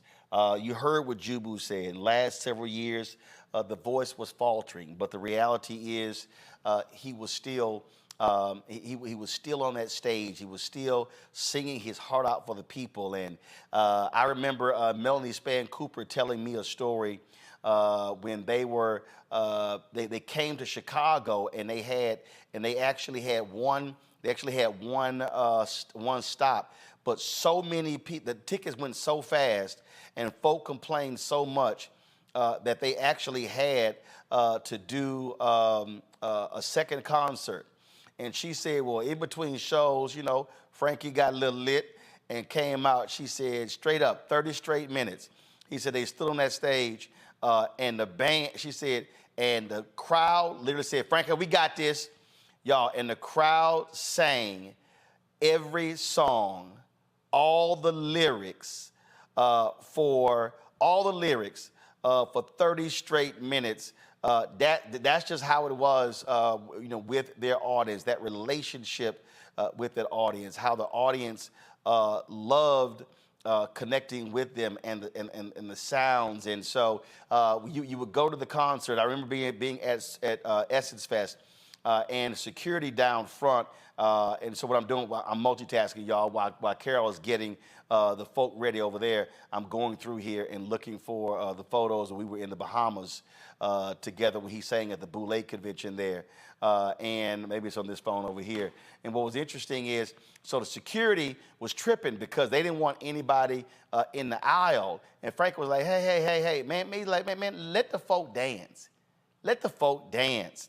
And I saw him do that several times. In fact, when we were in St. Louis, he did the exact same thing when security was trying to stop folk from getting in the aisles and dancing. And so, because he understood that the audience came there to have a good time.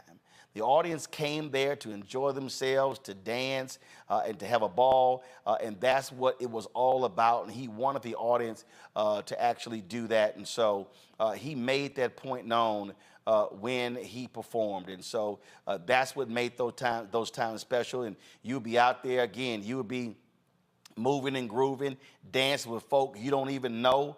I remember being at Essence, line dancing with Ava DuVernay.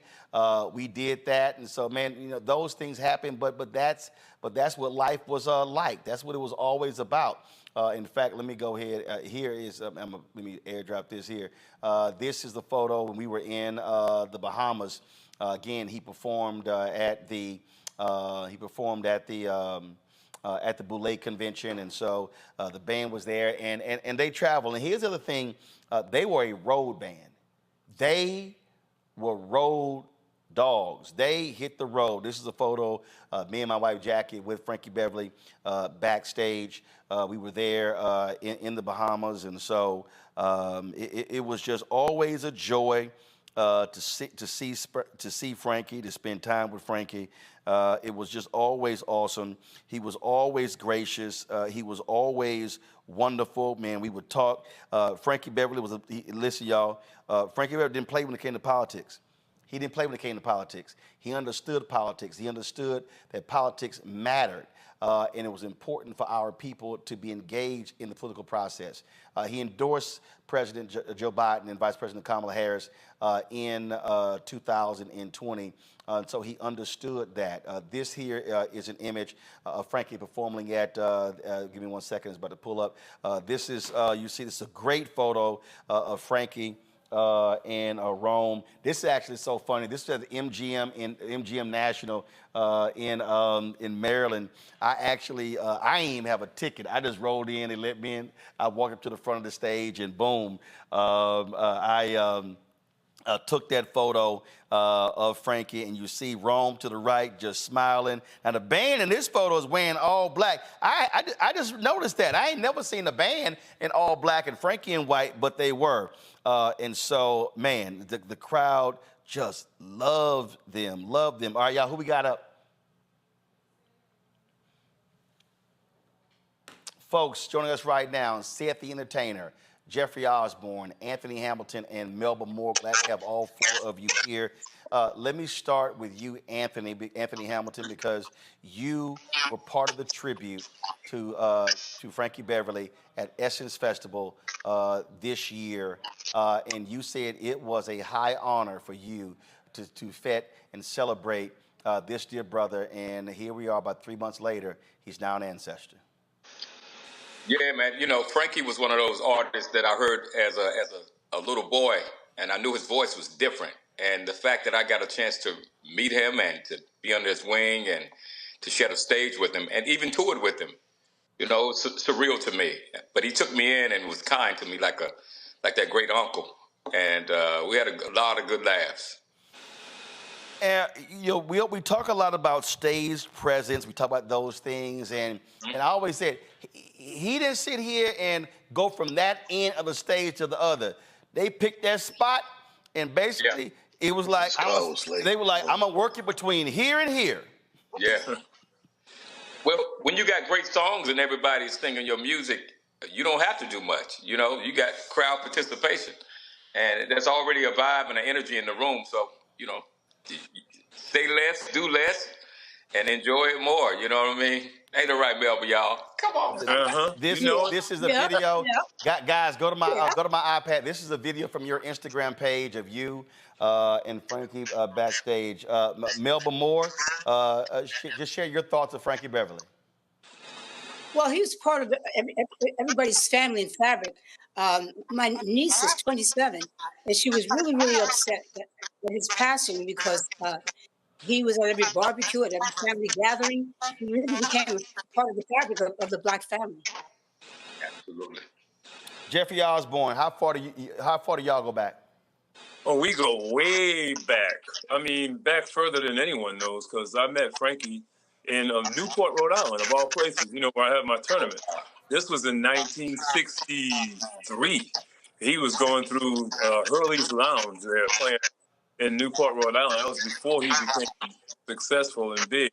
And then I toured with him for years with LTD. I mean, we did so many shows together. So I go way back with Frankie. And I have to say, we lost a really good one. You know, it just hurts my heart to see some of the people that we've lost. And even this week with James Earl and now Frankie, it's tough because I'm up there around that same age. You know, we about the same age, me and Frankie. So, you know, it's just sad, man. But he's going to be in history forever as a great legend, an unbelievable, one of the most soulful guys I've ever met. If one of you could just turn your speaker down, that's why we're getting that feedback. So we just turn your speaker down, that'll help us out. Seth the Entertainer, you thought you were a member of Maze. You tried to sneak on stage many a time. Yeah. I mean, wearing all white, you know, I let my beard grow in. I was really trying to Frankie Beverly it up there, man. You know, he was, you know, Frankie was one of those people for us, man. He was definitely a sex symbol. He was smooth. He was cool. He was that uncle that we all loved. And his music just resonated with us, man, like just culturally on every level, man. So I remember I was a DJ in college in '83, my junior year. And and the We Are One album came out, and I got to play I Love You Much Too Much. I Love You Too Much, man. And I mean, man, people would call back to back because it was a Quiet Storm type show. Oh, wow. And, you know, and it's like, what is this feeling? Can't eat a bite. Man, I just still remember how famous I was because I played the song. You know, Melba talked about how smooth Frankie was. Y'all, look at this photo right here. Man, it was a lot of brothers. They were nervous when they woman would meet Frankie at the meet and greet. Very sexy. Yeah, he's the first Chris Brown.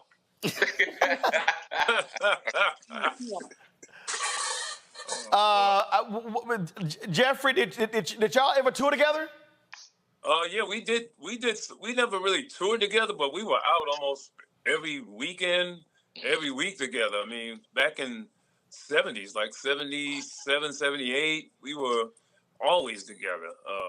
Frankie and LTD. I mean, and then I toured with him a lot with as a solo artist. You know, the one thing I remember about Frankie is that every time I did a show with him, just before he came on, they cleared the hallway, and they said, "Maze is coming. Get to clear the hallway," and they cleared everybody out the hallway so Frankie would come. Wait a minute, hold up. You know what? Let me tell you why that's hilarious. Because I'm gonna find a video too, because that literally happened in St. Louis in June. Yeah. So Melba, Regina Bell, actually, they brought her in as a special guest to surprise Frankie. Man, they cleared the hallway. She was like, I'm actually the surprise guest for Frankie. Baby, you gotta move back. Yeah, get out too, Regina. They made everybody move back. Right, they made everybody move back, and then this little small man come out. I was like, man, y'all tripping. We ain't had to clear the whole hallway. I'll say this here, Anthony. It's amazing to me how many times I've been to other artists' shows, and they gonna sing a Frankie Beverly Maze song. Absolutely. You know, it's because he had hits that was steeped in like just culture. Like you've heard them all. You probably got a whooping to one of them. You probably heard Mama and Daddy in there dancing behind us, to one of them. So he had those songs, the Cookout, the Drunk Uncle, and the Big Dick, all that. So Frankie, you have to sing that because it's in your blood. You don't even know you're singing it sometimes. Also, Melba, why I think that is also great, because you may be having an off night, but you throw a Frankie Beverly Maze song on. It's like the preacher who ain't preaching well, but when he go to the cross, he gonna get an automatic amen. Well, I know Frankie because we were label mates. That's where I first met him, and I got the privilege of somehow being paired up with him. So I toured with him too because we were both on Capitol Records together. I found it, Jeffrey. I'm gonna pull up in a second when they cleared the hallway out. I'm always see. Everybody dogged me. Said no this. They all dogged me at the golf tournaments, talking about Roland always got his damn camera. But then they all want to say, man, can you make sure we get that video? Because you the only one who had the shot. The only one got it. Oh yeah. You get the shots. In fact, here it is right here. Go to it. Let's see here. That's them. Hold on, let me try to play it. Them clearing us out. We had to go way the hell back. I was like, man, y'all know he know who I am. Stop it. Let me go around each one. Jeffrey, your go-to Frankie Beverly Maze song. Well, my go-to is Joy and Pain. That's the one. I mean, that was like one of the first hits he had, and it was just, one of those songs. I mean, Frankie was just a groover, man. He knew how to groove. He could just put you right in that moment of grooving. So, but Joy and Pain was my favorite. I know about most people's Before I Let Go. I mean, that's the barbecue picnic song. That's a barbecue Joy song. and Pain has a special meaning to me. It's a great song. Actually, mine is Feel That You're Feeling. Oh, really? From Live in L.A. Yeah. Oh, that's one of them. Anthony, what's yours? After the morning after. Yeah.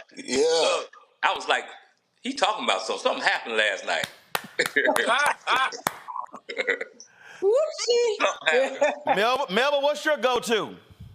Well, definitely, I want to thank you because that was the last one I was able to sing with him on this last thank you tour. So that's one that's right in front of my heart right here.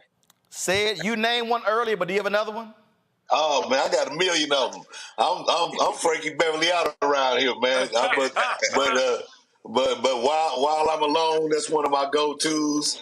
You know, golden time of day, that's one of my go-tos. Yeah, You know it. after the morning after, you know, he killed that one. Just joint, he got joints, man.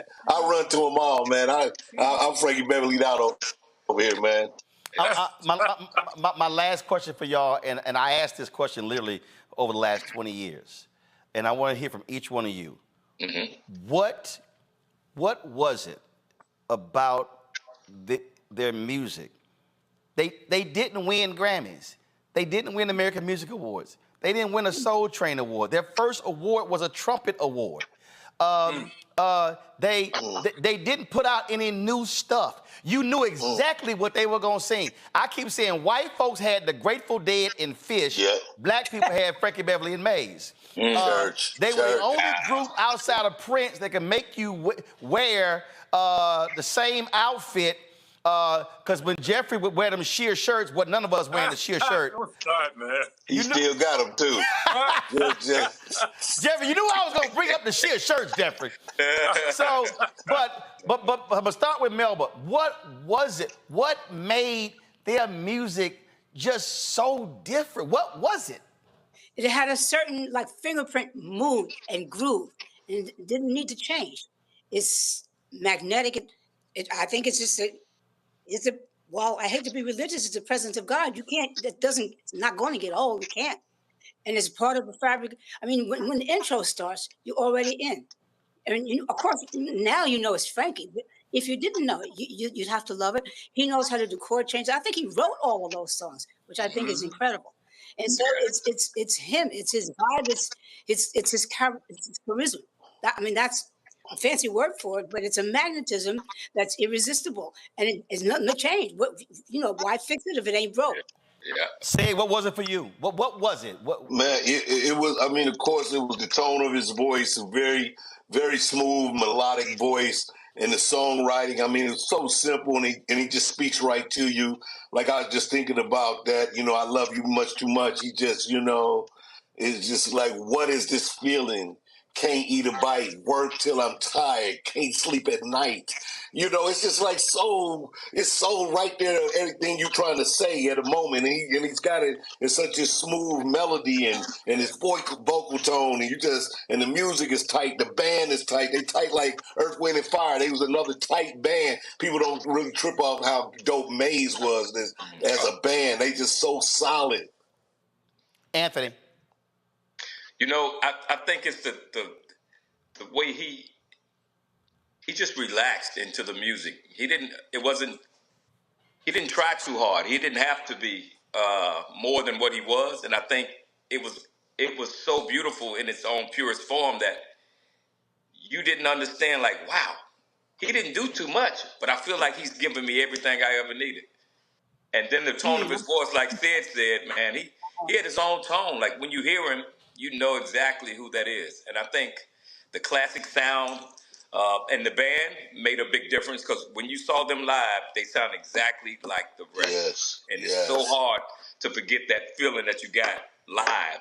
So you want to hear that again. So he put you in a cycle, man, and a cycle of good music and good times.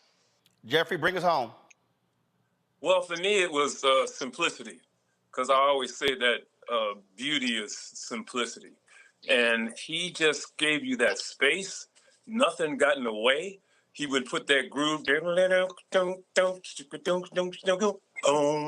everything fit in a space. It just had a vibe. And he sat right in the middle of it. And it touches you. It touches your soul because it's so simple. It's so organic. But it's not everybody can do that. He was a true artist, and he knew how to touch your soul. And the other thing is this here. He was a musician. I just want to give people a little taste of this here. Just go ahead, pull the audio up. Check this out.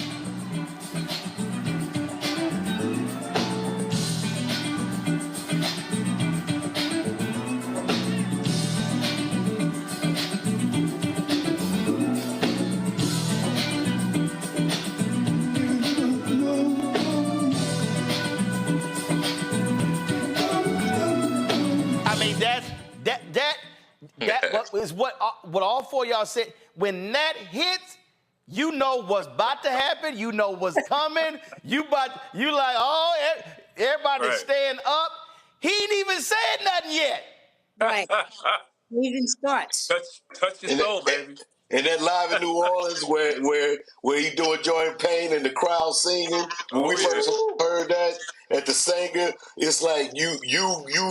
I remember as a young performer, I ended up going to the Sanger, as a stand-up, and I had to sing it while I was there because I was on stage and I made everybody sing with me Joint Pain because of that moment that he got out of it. It just felt like you needed to have the spirit of that moment happen when you in that venue. Yeah. And it was like, I know y'all can sing too.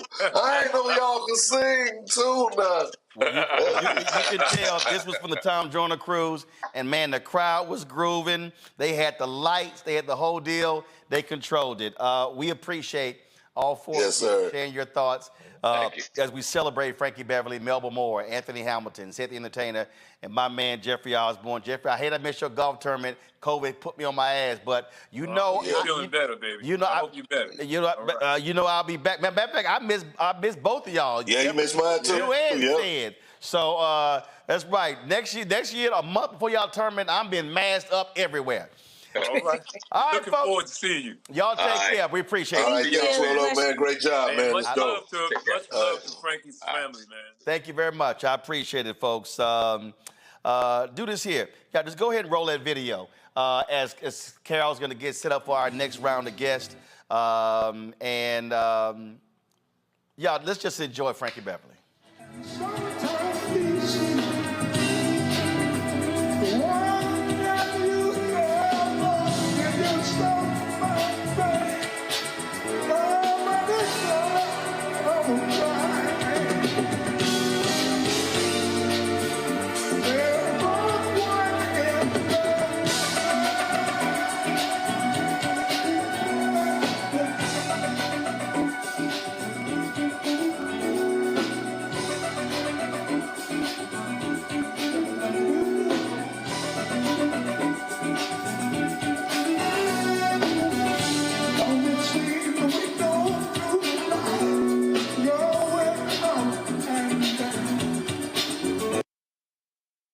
I'm telling you, man, just so many memories. Again, we were on the cruise, and man, we were just shooting. It was all kind of videos that I was shooting.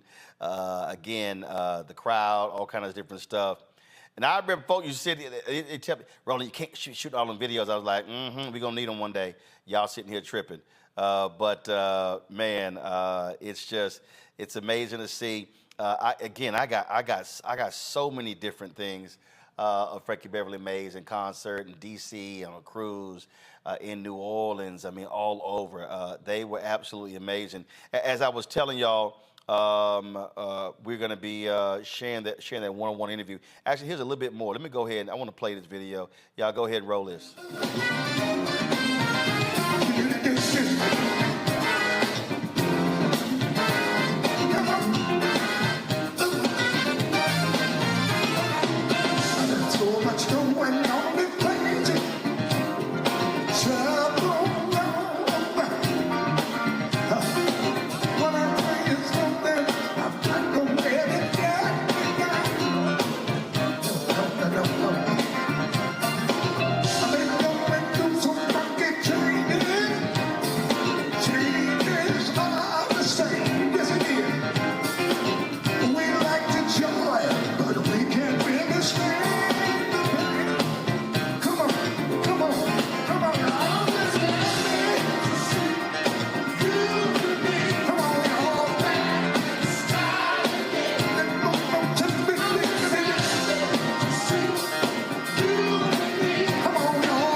Now, folks, we were at the, and I just found this here. We were at the Urban. I told y'all I got so much stuff. I forgot what I have. We were at the Urban One Honors. They honored Frankie Beverly this year, and I'm just gonna play it from this phone. We were at the Urban One Honors, and so we were at the after party. And don't think Frankie Beverly was just gonna sit around in the corner, y'all. No, Frankie was gonna get out there on that dance floor. And so check this out. Come on, Frankie! Come on, Frankie!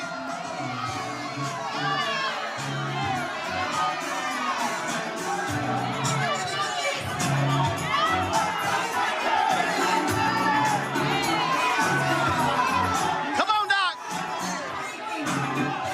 Let's get it! You make me happy.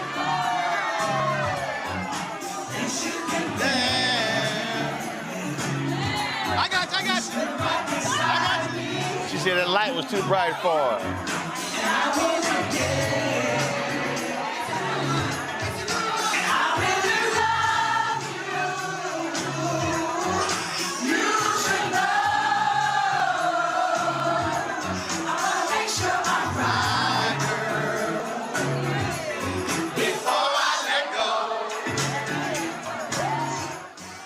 All right, folks, we want to bring in our next round of guests. Joining us right now is Jonte Austin, Grammy Award-winning singer and songwriter. We also have joining us is Ron Smith.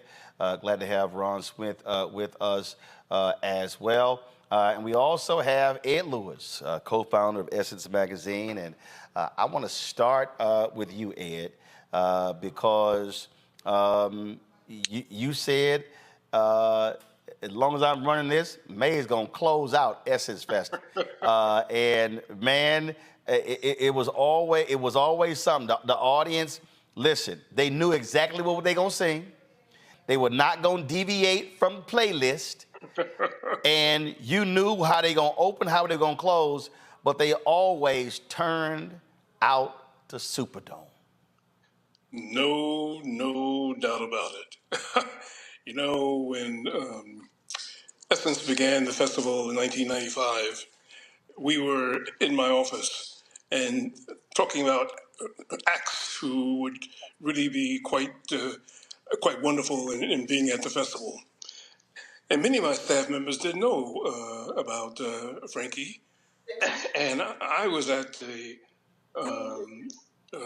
Madison Square Garden listening to, oh my God, the name escapes me at the moment,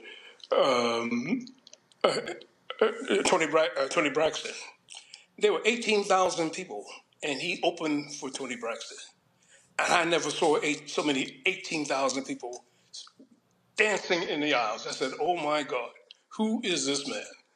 And so when the Essence Festival came together, there was no doubt in my mind that he should be there, and what he was able to do for the next 15 years in closing the show just brought the kind of joy, happiness, togetherness, just a spontaneous electric slide that made us all feel good, and really, I believe, made the Essence Festival even more special. For the word had passed along that you need to be at Essence, you need to see Frankie Beverly and Maze. Ron, you were with Maze. You're a former band member of Maze. Just share with us. Yes. What was it like to work with him, to be in partnership with him, to be on the road with him, and to be on those massive stages and look up and see this sea of black people in white, as Ed just said, line dancing, filling the aisles, and having a great time? Oh, it was nothing like it. It was an incredible experience. And Frankie was such a, consummate musician. A lot of people don't realize his rhythm guitar playing was incredible. It's something that was hard for me to even duplicate and really couldn't duplicate. And that's what kept us together, that he guided the band with his guitar playing. And seeing the people, it was unbelievable. I never seen anything like that. And I played with a few artists, but just the people, the reaction, and seeing those people, like especially like at the Essence hit that electric slide. Man, it was unbelievable. Jonte, you're a singer-songwriter, and that's what Frankie Beverly was. He wrote many of these songs. And so it's a different thing when you're a singer and you're writing songs versus having somebody write songs for you. And so he embodied the song. He felt it. And Melba said it earlier. It was like a spiritual thing between him and the audience. No, absolutely. And Ed spoke to it. It was togetherness. You know what I mean? Like the songs, the way that he sang them, the way that he interacted with the audience, it highlighted, Black togetherness, Black joy, Black love, Black fun. All of the songs, Southern Girl, Joy and Pain, Before I Let Go, these were staples, at all of our cultural things, be it cookouts, be it weddings, wherever. Frankie provided the soundtrack for culture.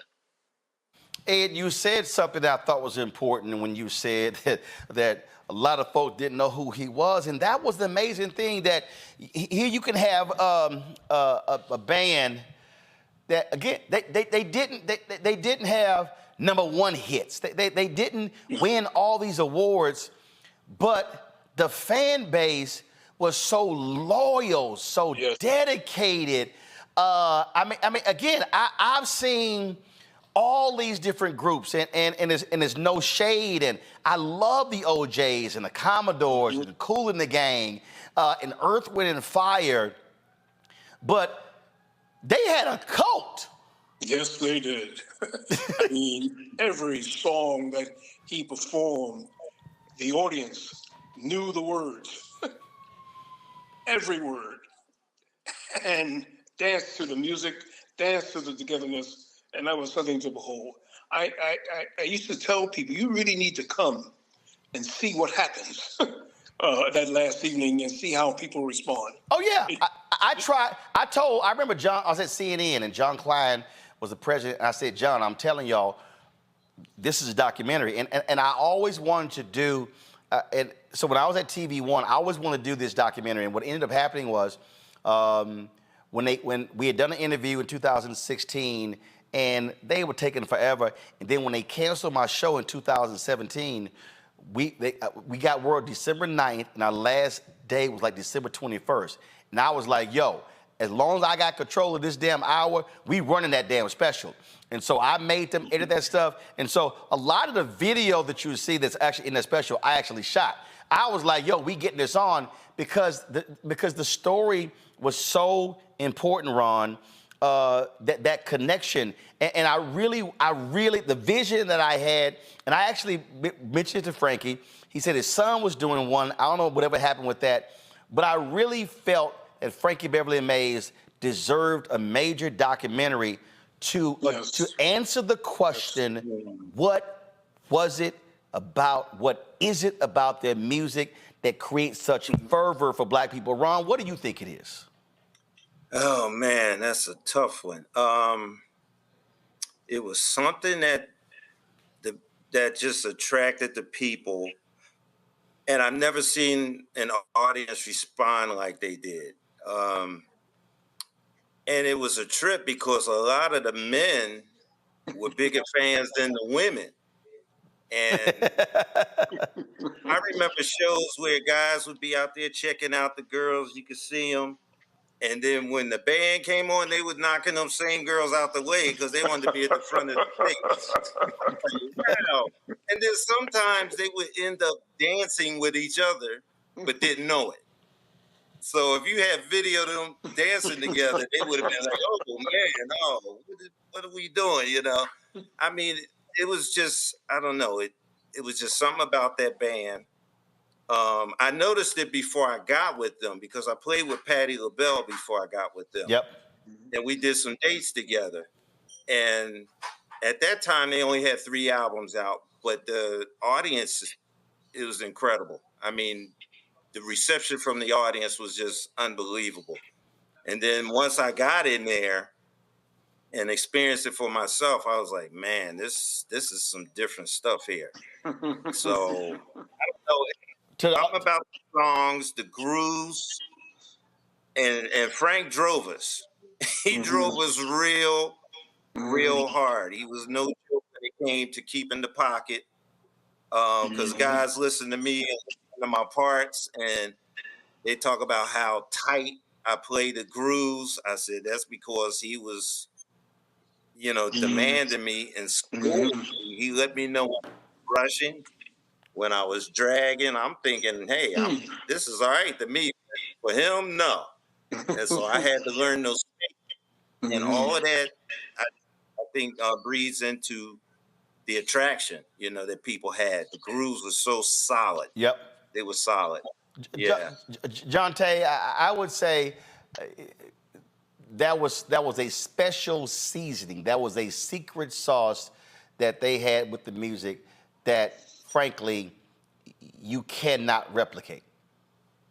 No, absolutely not. They were. It's interesting you say seasoning, because I was going to say they're like your favorite restaurant that you've been going to for the last 20 years. You know how it's going to be. It's never lost its standard. Keep in mind, Frankie and Maze never put an album out after 1995. And they didn't need to, you know what I mean? And so it's because it's that consistency. No, I am not lying. I played the clip earlier. They were at a concert and they said, yeah, we working on some new stuff. The audience started laughing. Right, yeah. And they were like, yeah, all right, yeah, whatever. Go ahead and sing them old songs. Because he's been saying that for years. Yeah. That's what we wanted. We wanted that consistency. We knew every year at Essence Fest, and then every city kind of became its own Essence Fest, because if Frankie was coming to town, we're gonna wear all white. If we're gonna sing these songs, it's gonna be a joyous occasion. That's, like you say, it's the secret sauce, but it really is that. It's the happiness that came, watching Frankie and singing with Frankie, and it's something that spoke, to our souls, to our spirit. Ed, that was a point. That was a point when they didn't close, and I think they came back 5 years later, and it was very interesting. And again, this year was the first time I had missed Essence, I think, since 2007. I was in Ethiopia, and what was interesting was I think it was like a 4 or 5 year period. Yes. It felt weird. It did, regrettably. And if I had still continued to be there, which I was not, because I had already sold the company, as far as I was concerned, he would always have been there with respect to closing that show, because he meant so much in terms of he connected with the audience, and he had a love for his people, and he wanted to do his best to make us all feel good. And that came through. That came through with the love and response that people wanted to show him, and he wanted to show them. I'm for you, and I'm here for you, and I'm going to give you the best that I can to make you feel good. We are one. Just in case y'all, that song, We Are One. Just in case the audience, y'all thought I was laughing, this is a photo, I found it, of the dressing room of Frankie. He had 9 white hats, and they were all the same. And I was like, Frankie, you could have brought just 2. But so y'all thought I was joking. I was not joking. He absolutely will be missed. The music will live forever. And I just think you're right, Ed. Somebody in the group chat said, man, I wish I had gone to a Maze concert. And I told folk the same thing. And I'm looking for the video. I know I have it, but my first Essence Festival, I wasn't rolling. So I was in somebody's way the hell up. I wasn't with the Coca-Cola VIPs like I've been the last decade. But here's why it was amazing to be up there. So I'm in a suite way up, and Maze is performing, and I had a video. I'm gonna find it. And the whole Superdome was line dancing. Yes. They're not just line dancing on the floor. Yeah. They line dancing in the seats. Yeah. And I shot this, and it's just what Ed said we saw in New York. I said, damn. And now, mind you, my cousin's former husband, he went to Prairie View. And he used to always talk about Mays doing Prairie View's homecoming. I remember him telling us a story. They had a road trip to Florida, and they literally listened to Mays from Houston to Florida and back. I was like, that y'all didn't change the artist? And so I was a junior high school student, but that experience, when I saw it, I said, no, I know what the hell he was talking about. It was unbelievable to be that high up in the Superdome in the suite and to see the whole Superdome just moving in group. It was stunning. Ed, close us out. Yeah. Oh my God. Yeah. You know, what can I say? Dear Lord, I thank you for bringing someone so special to make us all feel good as a people. Frankie, we love you and thank you for all that you've done for us. Ed Lewis, John Tay, Ron, gentlemen, I appreciate y'all joining us. Thanks a lot. Thank you. Thanks, Ron. Folks, again, Frankie will be missed. And I'm just going to tell you a couple of stories. When we did the special, on the interview with Frankie. Don't show this video yet. Don't show the video yet. We did the special with them. We aired it, and a little bit later, that month, I ran the photos I showed you from MGM Grand. He was in a concert, and I went backstage, and we had cleared the dressing room out, and he and I was back there with my parents. We were all, chatting, and Frankie began to talk about the interview. And I thought I had the picture on my phone, but I don't. And he said so. His longtime partner, Pam Moore, television anchor in San Francisco. I've known Pam. I met Pam through NABJ. So I actually met Pam before I even knew Frankie. That was 35 years ago at NABJ at our convention in New York in 1989. And he told me that Pam had made him dinner. She had recorded the special and had made him dinner. And while I'm talking to y'all, I'm looking for this photo, so bear with me. And he said that she put it on, and he said about 15, 20 minutes in, had to stop it because tears were just coming down. Because what we did was we had interviewed a bunch of people, and we had them talking about what was about their music. Some of those interviews were lost and drove me crazy, like one with Usher and some other people. I was so hot. But luckily we found a lot of it. And Frankie said he had to stop it. And tears, he was just crying. Now, he's telling me this story, and he's literally crying. As he's telling me the story, he's crying. And that's who he was. He was a very emotional person. In the interview, and you're going to see this in about 5 minutes, he was emotional in the interview, talking about that love from the fans. A lot of people said, Frankie, your voice is gone. Retire. A lot of folks said he should have retired 5 years ago. They said he should have retired a long time ago. No. I think it's somewhat fitting that he ends his run in July, and here we are in September. He's now an ancestor. He left it all on the stage. He left it all there. And a consummate artist, a genuine man who I love to text, love to talk with, love to see him. And what I'm about to play for y'all, this was April 8th, 2017. We're on the Tom Joyner Morning Show cruise. It's 4 a.m. They had performed earlier, and so y'all are gonna see this, there was a section over there.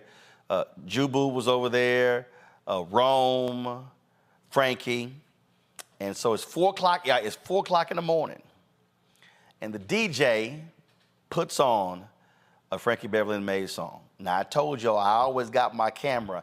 I'm always ready, and because of that, we captured this amazing 4-minute and 50-second moment.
Frankie Stanley Beverly.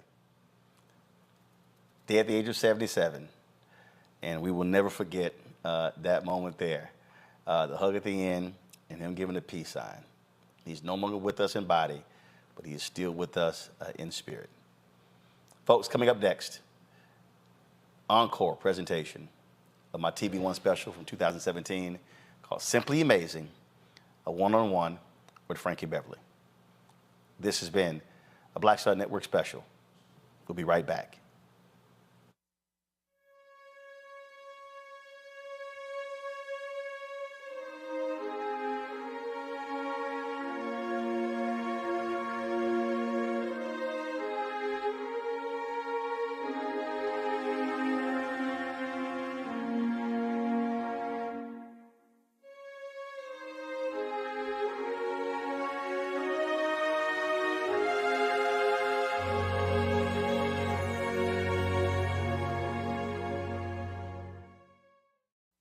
In 2016, Donald Trump said he would choose only the best people to work in his White House. Now those people have a warning for America. Trump is not fit to be president again.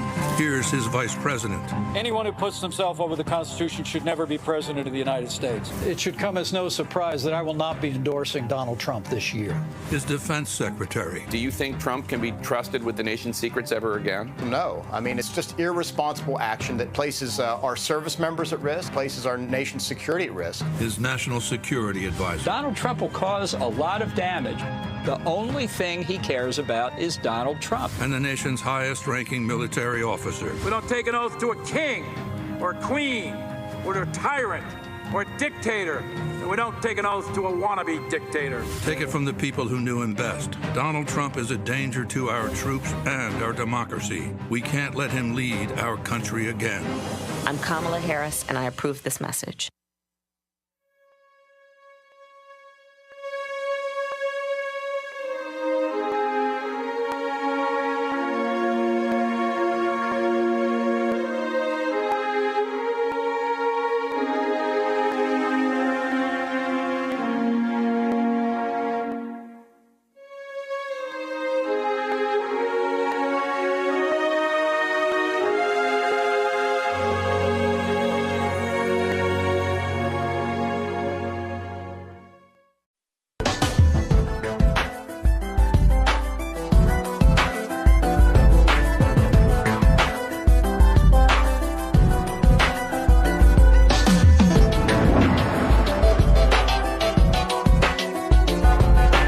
Another special edition of News One Now, a conversation with the front man of one of the most prolific bands in modern music history, Frankie Beverly.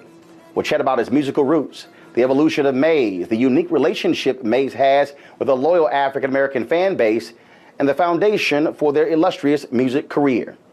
For 40 years, Frankie Beverly has been the voice behind the band's amazing, unfiltered soul and funk.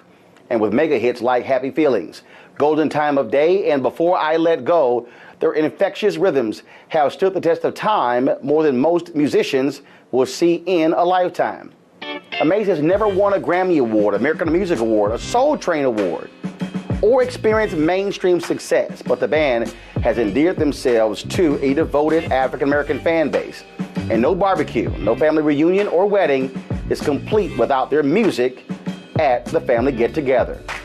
Armed with his arsenal of music anthems and broad spectrum of musical influences, Frankie Beverly is the creative spark of this phenomenon. He's simply, along with Maze, amazing.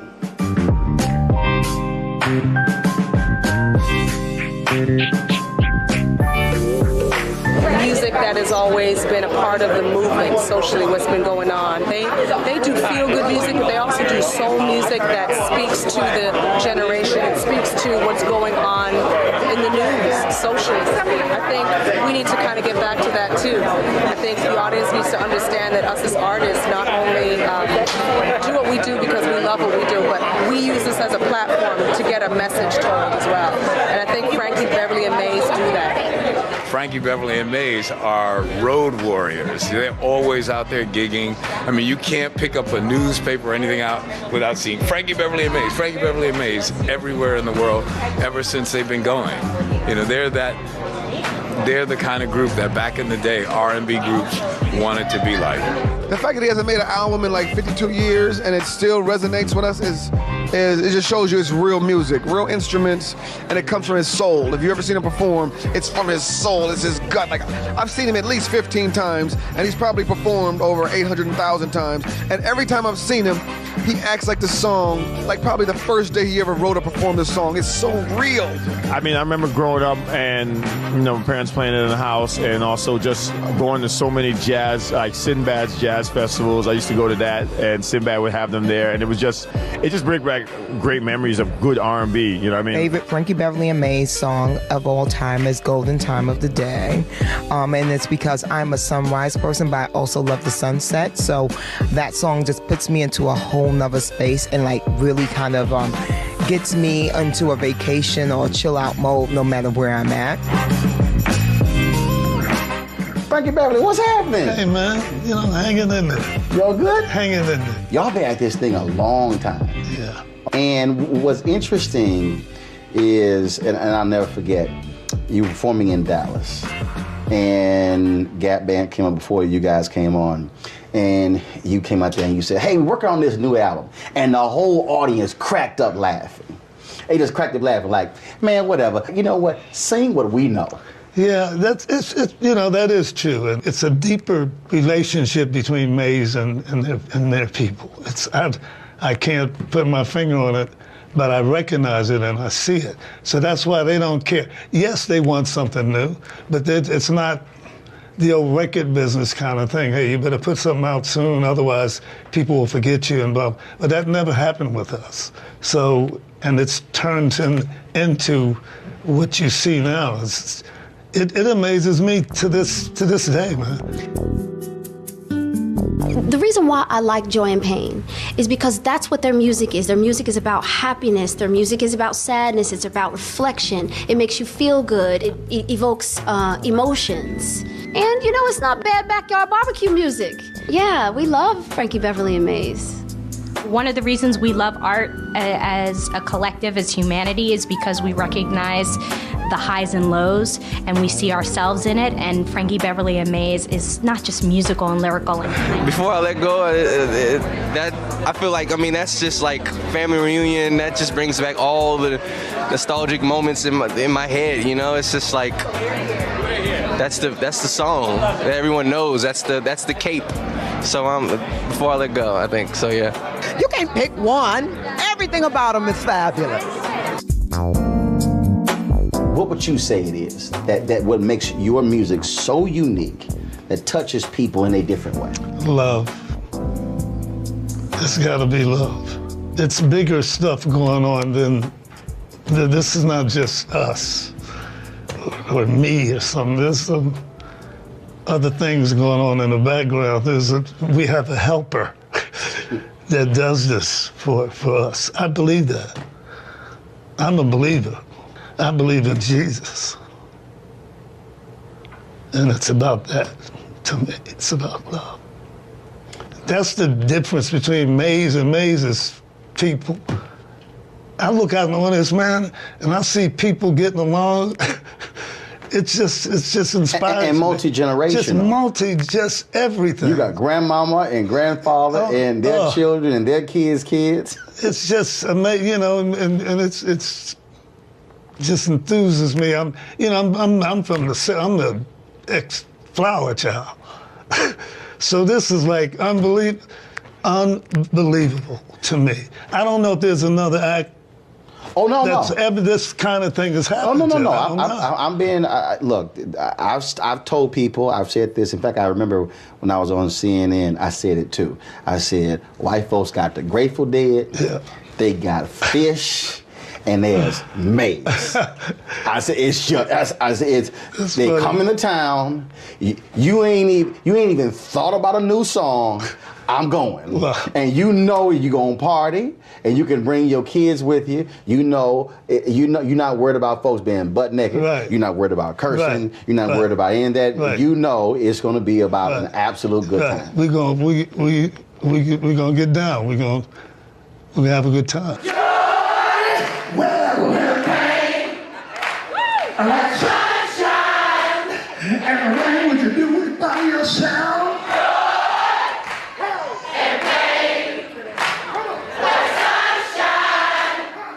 So when you're singing and the whole joint is singing the lyrics, and you can just stand there and just I know. To go, you can literally walk off stage, go get some water, go get something to eat. You can actually take a nap. Because all the band got to do is just switch the song. They gonna start singing whatever the band. You're right. I mean, you're actually right. I mean, there's times when I'm hoarse and stuff, and that just saves me. The people just, y'all sing. Okay, we got it. Sing it with all your might. Joy, well, and pain. And that's sunshine and rain. Sing it with me right now.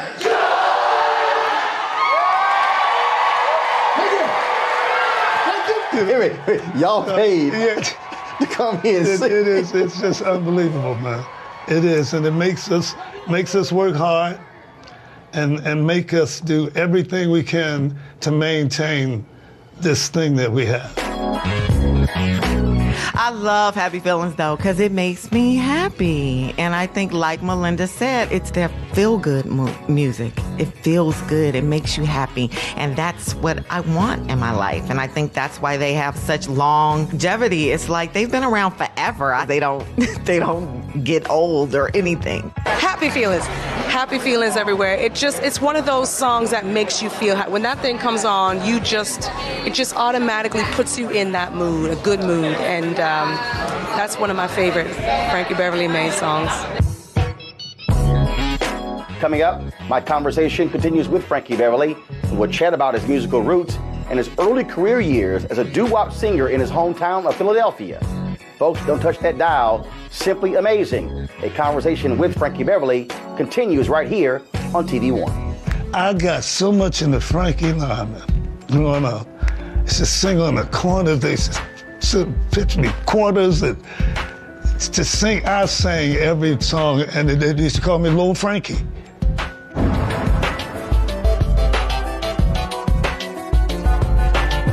Here's a 78-year-old billionaire who has not stopped whining about his problems. Oh, she had a big crowd. Oh, the crowd. This weird obsession with crowd sizes. It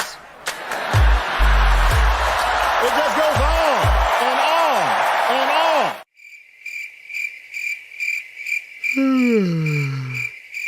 America's ready for a new chapter. We are ready for a President Kamala Harris. I'm Kamala Harris, and I approve this message. Frankie Beverly and Mays is I don't want to curse, but I really feel it. I just love them. I saw them in Vegas not that long ago, and I sang every song, and I'm like, am I dating myself? I don't care. I'm singing every song. I had the great time.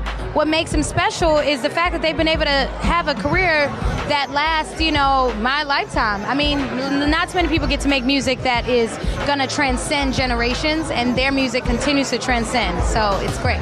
My favorite Frankie Beverly and Mays song, Before I Let Go. Been in 5 weddings in the last 3 years, and that's the perfect reception song. Everyone's on the dance floor, your grandmother, your aunt, your uncles, the kids. It's the perfect reception, family reunion song. It just sums it all up. You said you are a former flower child. Yes. And people think in terms of Mays being a West Coast. But y'all didn't start off West Coast. Not at all. Where did this whole thing begin? Philadelphia, Pennsylvania. That is not West Coast. Trust me, it is not West Coast. It's a great city. Glad I was born and raised there. Kind of prepares you for what life is. Some of the greatest music ever, down and dirty people, straight up. It's a good place to be raised because it really teaches you what you're gonna have to go through in life. And the same thing in everything you do. In music, same thing. I used to sing in the church till about the time Frankie Lyman came. It just turned my whole life around. How so? He got me. My name is Howard. My name is not Frankie. My mother named me that ugly ass name, Howard. Howard Beverly. Howard. I got so much into Frankie line growing up. It's just sing on the corners. They pitch me quarters and to sing. I sang every song, and they used to call me Little Frankie. So. And that's how you became here I am. Frankie Beverly. I mean, this cat had me tooth and nails, man. He just turned my whole life around. That's who Frankie Beverly is, where I came from. Yeah, Philadelphia. Tried used to be around the town. Grew up with Teddy and Harold Melvin and all those, Cat Patty, all of us, you know. We had a little different kind of little thing, and went from, we used to call the Butlers.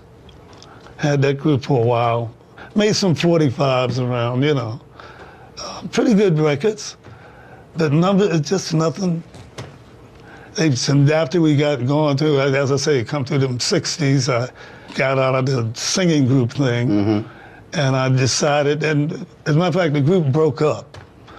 The Beatles broke us up. Some of the guys wanted to sing. The Beatles made some of the guys in the group, the singing group, think that we should all grab an instrument and do it. Just like I said, you guys crazy, you know.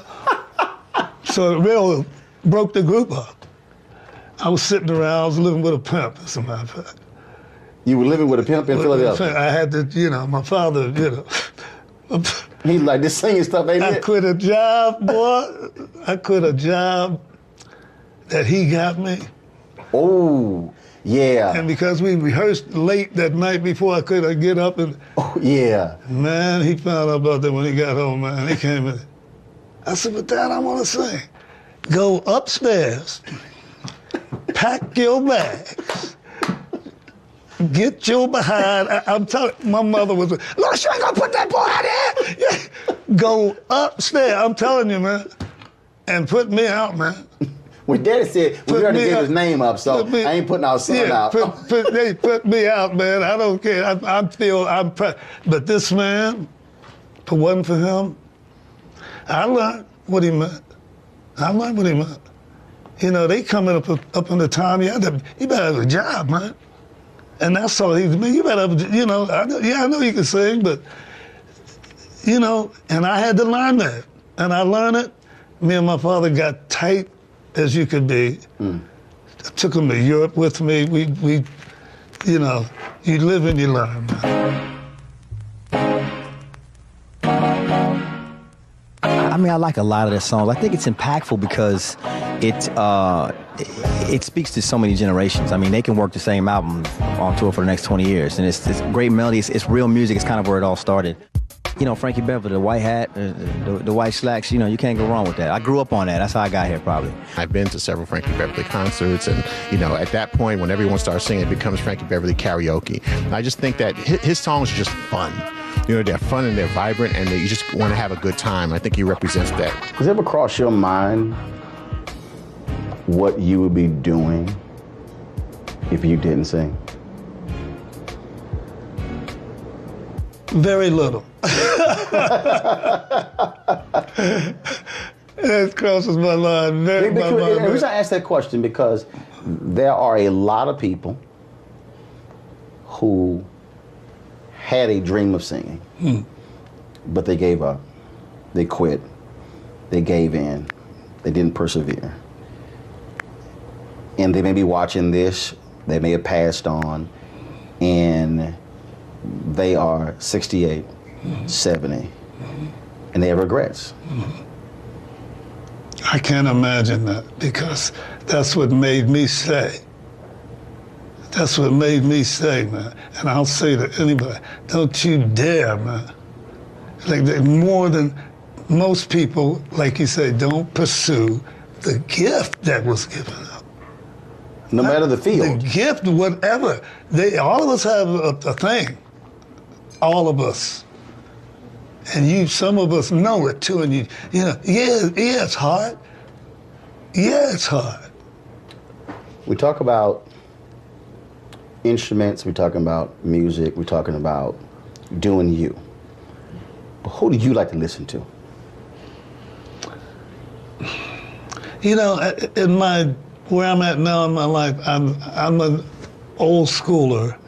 I like jazz more than ever in my life. I play a lot. I love Miles Davis. I love his temperament, his whole thing. But I will also go on like international stations and hear what other people do too. I'm not a hit breaker type thing. I'm not so much into that.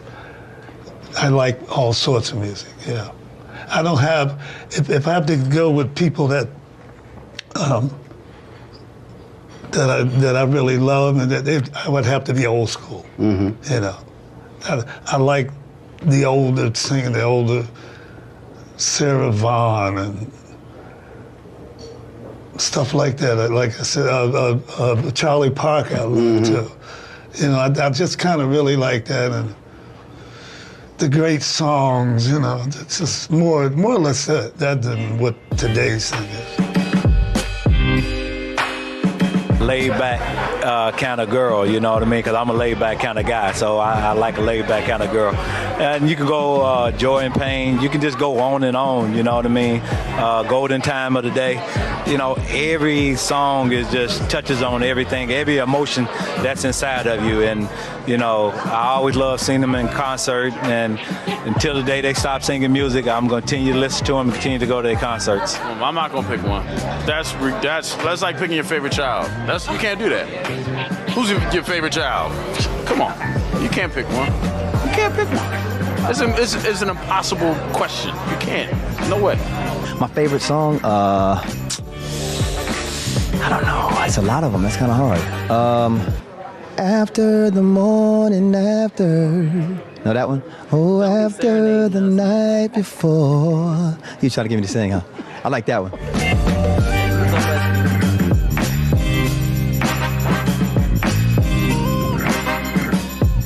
Next, the conversation heats up when Frankie Beverly breaks down being broke. So broke, in fact, that he had to live with a pimp. Yeah, you heard me right. Wait until you hear this story. Plus, the soulful singer Marvin Gaye helped him get his financial footing and bring Frankie Beverly and Maze to life. Folks, you're watching Simply Amazing, a conversation with Frankie Beverly right here on TV One. He originally wanted to produce a record on us. And so years went by, and the man was taking care of us. He bought us new equipment, paid about a year back rent, because we didn't have much, man. We all lived together.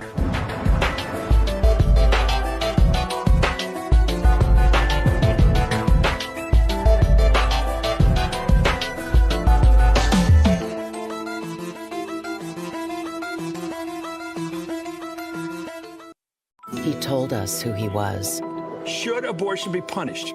There has to be some form of punishment. Then he showed us. For 54 years, they were trying to get Roe v. Wade terminated, and I did it, and I'm proud to have done it. Now Donald Trump wants to go further with plans to restrict birth control, ban abortion nationwide, even monitor women's pregnancies. We know who Donald Trump is. He'll take control. We'll pay the price. I'm Kamala Harris, and I approve this message. Distraught because the group broke up. So I didn't know what to do. He was a drummer, old drummer. This was an older guy. Right. Cared about me, really good, good guy. So, and he suggested one night, him and another fella, said, man, let's take you up to Eastern Pennsylvania. I want you to see Harold Melvin and the. I said, I know them, I remember them. But when I knew Harold Melvin, they were just a singing group. You knew it from the neighborhood. From the neighborhood, not on the stage. Yeah, not on stage, but Gotcha. they were singing like the Dells and Gotcha. saying things like that. And he had 4 singers up front and a 4-piece band. So after I left there, it gave me this inspiration to do what you basically see now, a band behind us singers. That's kind of was designed around what I learned from Harold, and that was the first time I had seen basically that in this R&B thing. Harold and them had this set up too, and it inspired me to depths, man. Because I was like, the group broke up, I was, man, how, you know, being whatever.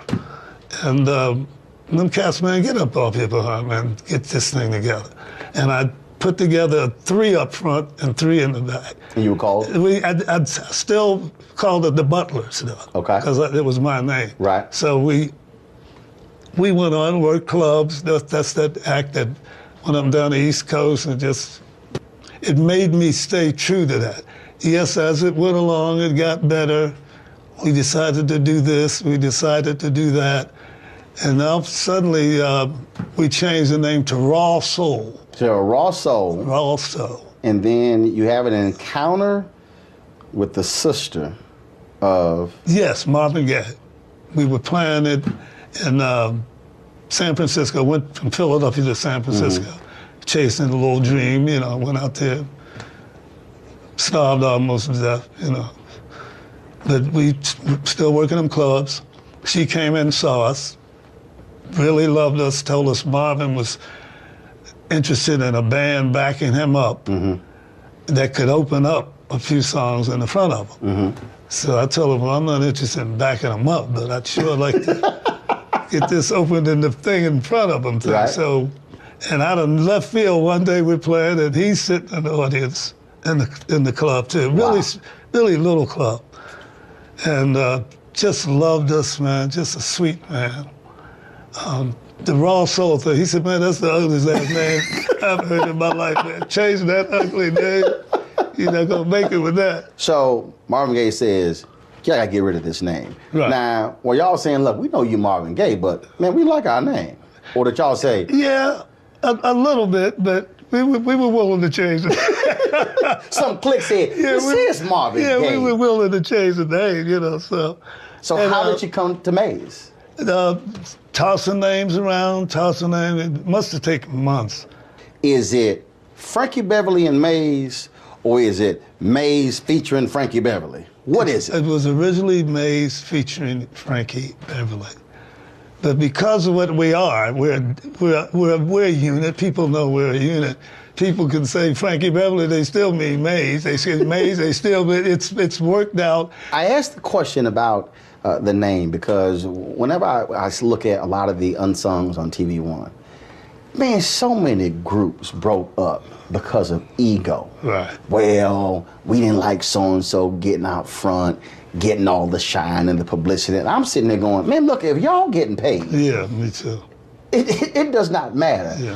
How did y'all make sure you didn't have that drama, or did you? Where it was kind of like, well, you know, Frankie Beverly and Maze, we the band, and he out there. Versus, look, man, we all getting this check. Yeah, I didn't have that. I mean, it was basically something I put together anyway. So there was a respect for that anyway. I mean, no, I never had that. But how do you respond to that when you've known acts and they were phenomenal groups? Yeah. Then all of a sudden somebody leaves, they're not as big as a solo singer, and you're going, you broke up a good thing? Yeah, I never understand that. I mean, I don't want to mention names.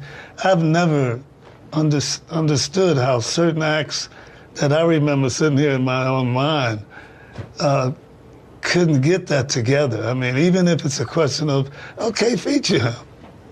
Why not? So? I mean, it's, you know, you're not gonna get no less than what you're supposed to get. It's not gonna change or nothing. It is what it is. Usually those things work themselves out. Yeah. So Marvin Gaye basically touches you guys, anoints you guys. Yes. And then all of a sudden, what happens? Now you got your name. Now you got the blessing of Marvin. Yes. Things take off. Well, not immediately, because he wanted to produce us. He originally wanted to produce a record on us, and so years went by, and the man was taking care of us. He bought us new equipment, paid about a year back rent. Because we didn't have much, man. We all lived together, and we... How many? About 8 of us. 8 of y'all living in one place? Yeah. Marvin sat me down one day, Frank, hold on, man. You know I love you. Boo, boo, boo. Of course, man. Boo, boo. listen, man, I can't do what I was normally trying to do. And you know, I'm an artist myself. I'm an artist.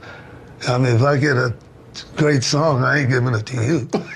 He's short. You know, and I understand that. Trust me, I'm the same way. But he was honest with me, man. He said, man, I'll whatever you need, I'll help you. But man, you know, try to do your thing. You know, send demos, or he was very, very honest with me. He was honest, yeah. but surely you were sitting there thinking, okay, I appreciate the honesty, but okay, what we gonna do now?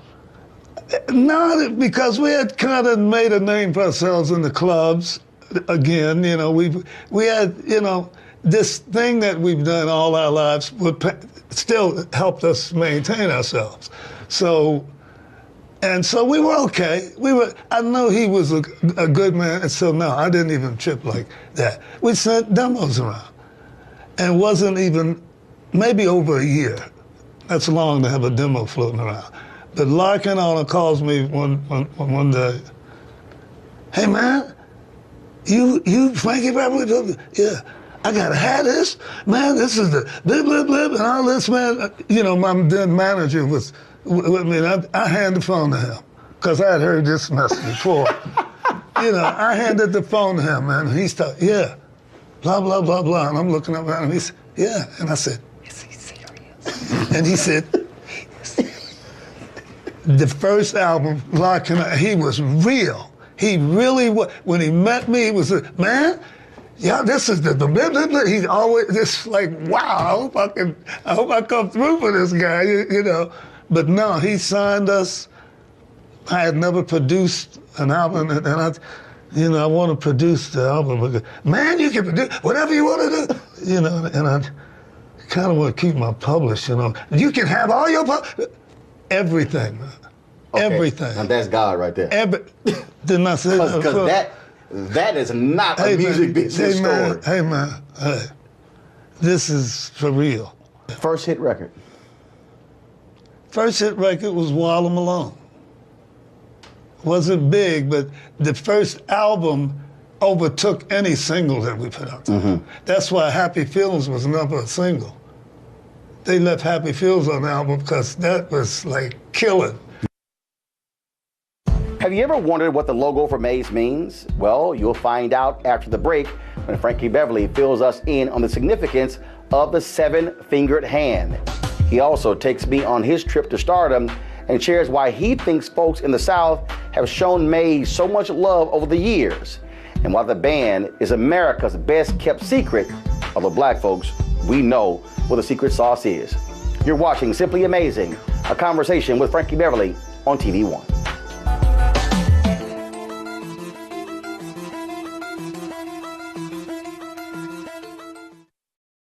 In 2016, Donald Trump said he would choose only the best people to work in his White House. Now those people have a warning for America. Trump is not fit to be president again. Here's his vice president. Anyone who puts themselves over the Constitution should never be president of the United States. It should come as no surprise that I will not be endorsing Donald Trump this year.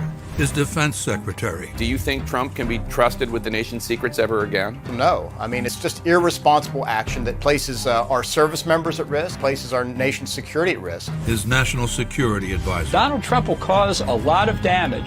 The only thing he cares about is Donald Trump. And the nation's highest-ranking military officer. We don't take an oath to a king or a queen or to a tyrant or a dictator. And we don't take an oath to a wannabe dictator. Take it from the people who knew him best. Donald Trump is a danger to our troops and our democracy. We can't let him lead our country again. I'm Kamala Harris, and I approve this message.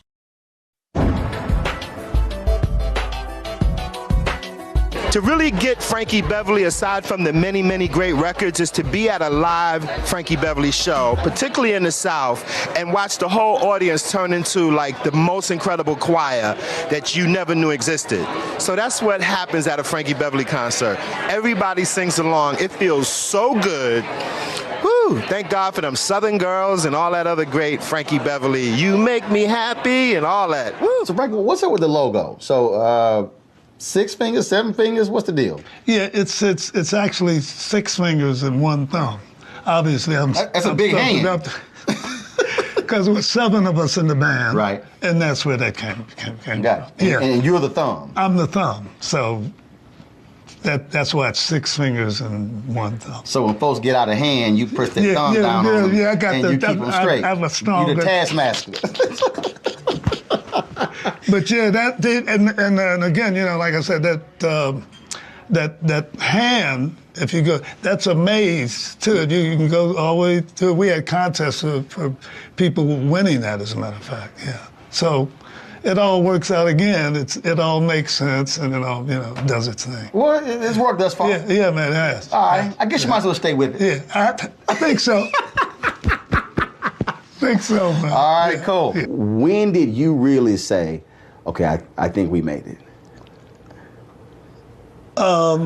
It was quite easy, actually. After about 3 months, maybe 2 months or something, I went down to the office down in the Capitol building, and I met with Mark. And, you know, we were just talking, hey, man, you want to do a promotion tour? We're going to put something, blah, blah, blah, blah. And he asked me, he said, how many records do you think you sold so far? Because I wasn't hearing a lot up in the Bay Area. Mm-hmm. I wasn't hearing it a lot. So judging by that, I'm, well, you know, a couple thousand, 4,000 or something like that. He said, man, you just sold about $200,000 in New Orleans alone. In New Orleans, the record had sold about 400,000 at this point. Something like that. It was really up and half of it came out of the New Orleans, Texas area. Yeah. So I was blown away with that. I had no idea what that was. What is it about that? Because there has always been this unbelievable love affair between New Orleans and Mays. Yes. And you're right, Houston and Mays. That's right. Very, very unusual, man. That's why I said, you know, man, I'm blessed. This ain't me, this ain't just me. That's the way I look at it. Earlier you talked about when performing, you said, look, man, when you had to go out there, you had to compete. Was there a particular singer or group who was on the same bill with y'all where you said, okay, we gonna have to bring it because they own it? I mean, Eddie LaVert said whenever they would go out, it was the Temptations and the Four Tops and the Spinners, and cats were like, yeah, y'all gonna have to do a little something because we just hit the joint off. You know, it was a few that was like that in my day. Who? Oh, the Commodores, War, oh my goodness, you know, the Fire, back in those hippie days, Slide, you better bring it, you better not be messing around. They embarrass you, you know, so, but again, all of that stuff winds up helping you and making you just like that. To this day, I don't care who's on in front of me or what they did. I've heard so many different stories how a lot of artists today, they don't want that kind of competition on the bill with them. Yeah, that's ridiculous to me. That's ridiculous. You're not gonna go nowhere then. You're not gonna, that's absurd to me. That's what's gonna make you what you are, depending on you. This ball's in your court. You know, depending on you, you become a person. Eddie LaVert, for instance, right now, Eddie LaVert don't care who go in front or back it up. He don't care, man. And I know exactly what he meant. I don't care. I sometimes, if the show is too big, got 2 minutes, I don't even want to hear what's going on. I don't see it, the show anyway, when I'm in the dressing room. Right. But sometimes I can hear the show. And sometimes I just I don't care. I don't want to even care. I don't want to have nothing to compare it with. We just go out there and do what we gonna do. But I believe that most of us have this same gift, a gift that they can do that would change their whole lives if they hung in there. I believe that to my heart. Is there any one song that y'all have done that has meant more to you personally?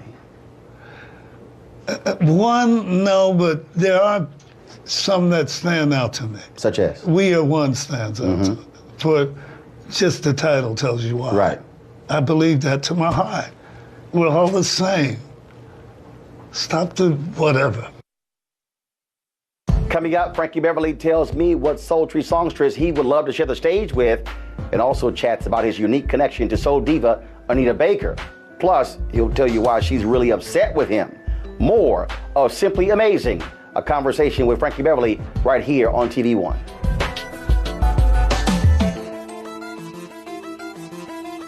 Here's a 78-year-old billionaire who has not stopped whining about his problems. Oh, she had a big crowd. Oh, the crowd. This weird obsession with crowd sizes. It just goes on and on and on.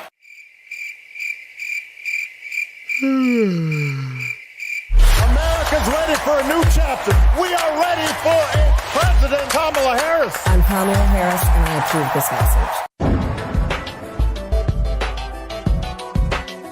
Is anybody you've always wanted to do something with musically, you haven't had a chance to do so?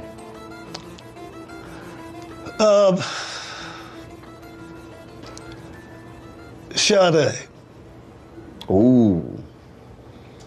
And I tell you why I said that, because I've always liked her music and stuff too, but I never met her. Never met her, and I heard her one day doing an interview and talking about, they asked, well, who's your favorite? Oh, Frankie Beverly, blah, blah, blah, blah. I would love to tour, blah, blah. Oh, like, and we tried to put that together, but it was so hard. You know, she's, you know, she's a free spirit. I manage my thing. Nobody, we don't have managers and stuff. So if I can decide, hey man, yeah, I'll take that bread to get a chance to do boom, boom, boom, boom, boom. I can do that. She can't probably do that. They're gonna inflate stuff where it's impossible to put it together. Right. And she can't say nothing about it. But I believe that would have been a great tour, man. Well, we might have to hook that up. I think that's just, wow. And I've never met her, but I heard her speak beautifully about us, and that made me at least try to put this together. And it got off to a pretty good start, but then I could see what was going on. Tell me about a song you've done that has a connection to Anita Baker. The Morning After. I wrote that song for her. Mm-hmm. We had talked, and she was talking about, why don't you write me? And because that's like a woman's, she's the one that's concerned. When you do stuff like that, I thought from a woman's point of view, I thought that's what would be great for her. And when I got it together, I thought it was Marvin. See, he's like, I ain't giving her this song. I thought Marvin said the same. He said, man, I got a great song, man. I ain't giving it to you. And I did the same thing, man. And it really bothered our relationship for a while. She didn't appreciate that at all. But I swear, man, that's what happened. Wow, man. Have y'all made up since? Yeah. Not like it used to be, but we have. But that's I did the same thing Marvin said. I sure did. Yeah. And she would have killed it too. But you killed it. Yeah, it was still nicely done, Are there any songs you've done for other artists that the public may not realize you did it? You wrote it? No, that's another thing. You just kept all of them. Just like Marv. That's why I related to what he was telling me. I thought even at that young time when he was talking that, wow, that sounds like me. I don't want to be. I don't want a label telling me, well, man, you better put something out there before wait a minute. So and put something out there that people don't like, and you ain't ready to put something out there. That's what you're telling me to do, So I wanted to be always in that sort of a position with the music, the kind of music you want to do. That's very, very important, man. People want to mess around in that have no business in that. And artists, you do what you do. Do what you do. Nobody else does that but you.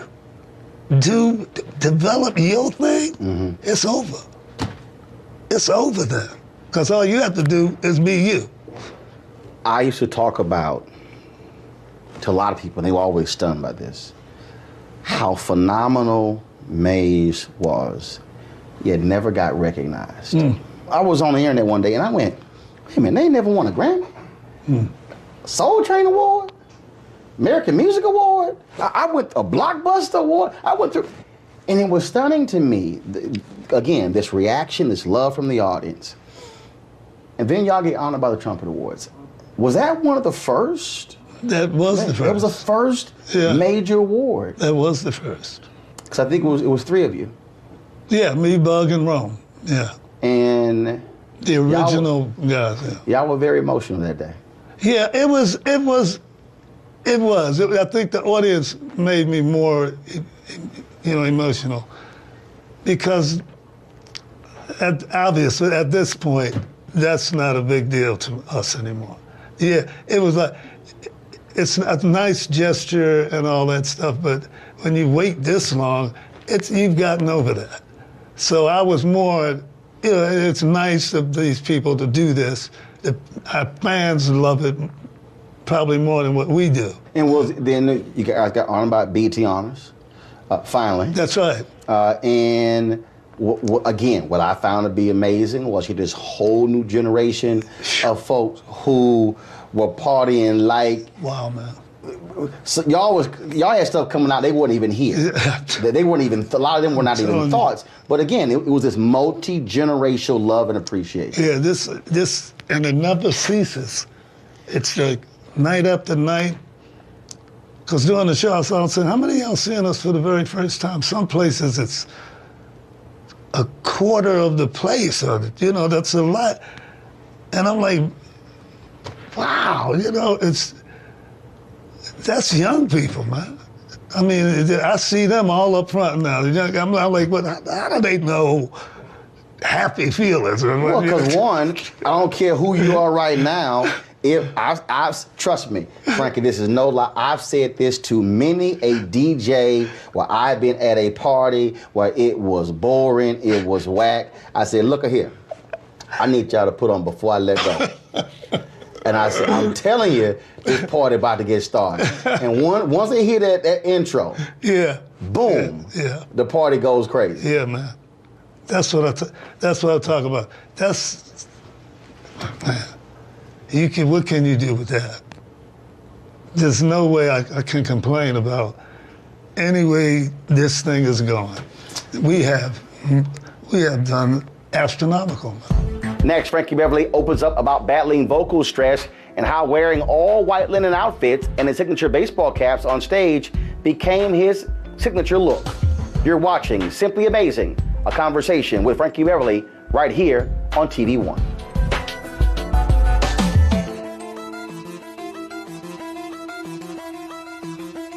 He told us who he was. Should abortion be punished? There has to be some form of punishment. Then he showed us. For 54 years, they were trying to get Roe v. Wade terminated, and I did it. And I'm proud to have done it. Now Donald Trump wants to go further with plans to restrict birth control, ban abortion nationwide, even monitor women's pregnancies. We know who Donald Trump is. He'll take control. We'll pay the price. I'm Kamala Harris, and I approve this message. You've had to battle health. Your voice, that's your instrument. That's right. I interviewed Harry Belafonte when we talked about this when he had surgery and how that caused him to lose his voice in his singing career. Lionel Richie talked about that as well. That is that's a scary thought for a singer, and you've had to battle through that. I've been blessed enough to almost and given this Billie Holiday thing. Billie Holiday had a wonderful, beautiful voice too. But her biggest music came when she didn't have that voice anymore. God bless the child, when she had made herself find another way to get around this problem. As much as I've been thinking about the last 50 years, I was 15 years old when I saw it. 50 years of this, you're gonna have some voice trouble. You're gonna have some. And the only people that don't get voice trouble are who the people that don't work. The acts that don't work a lot, yes, you say, damn, they can still, wow, listen to that. They don't work. The acts that work, tour, all the time, you're gonna get voice problems. It comes with the territory. What I've been blessed with, man, is sometimes he works it out for me. And I've learned how to do this thing and still get you. I don't know how. All I know is this is very, very real. Some nights I think, wow. Because it comes and it goes. It's one of them things. It's not, thank God it's not cancer. It's not, it's just road rage. Weariness. Yeah, it's just. Wear and tear. You know, that's what it is. It's a trade, it's on a tie. It is, man. So, and sometimes it's better than what I think it's going to be. So I've learned man, just get on out there, man.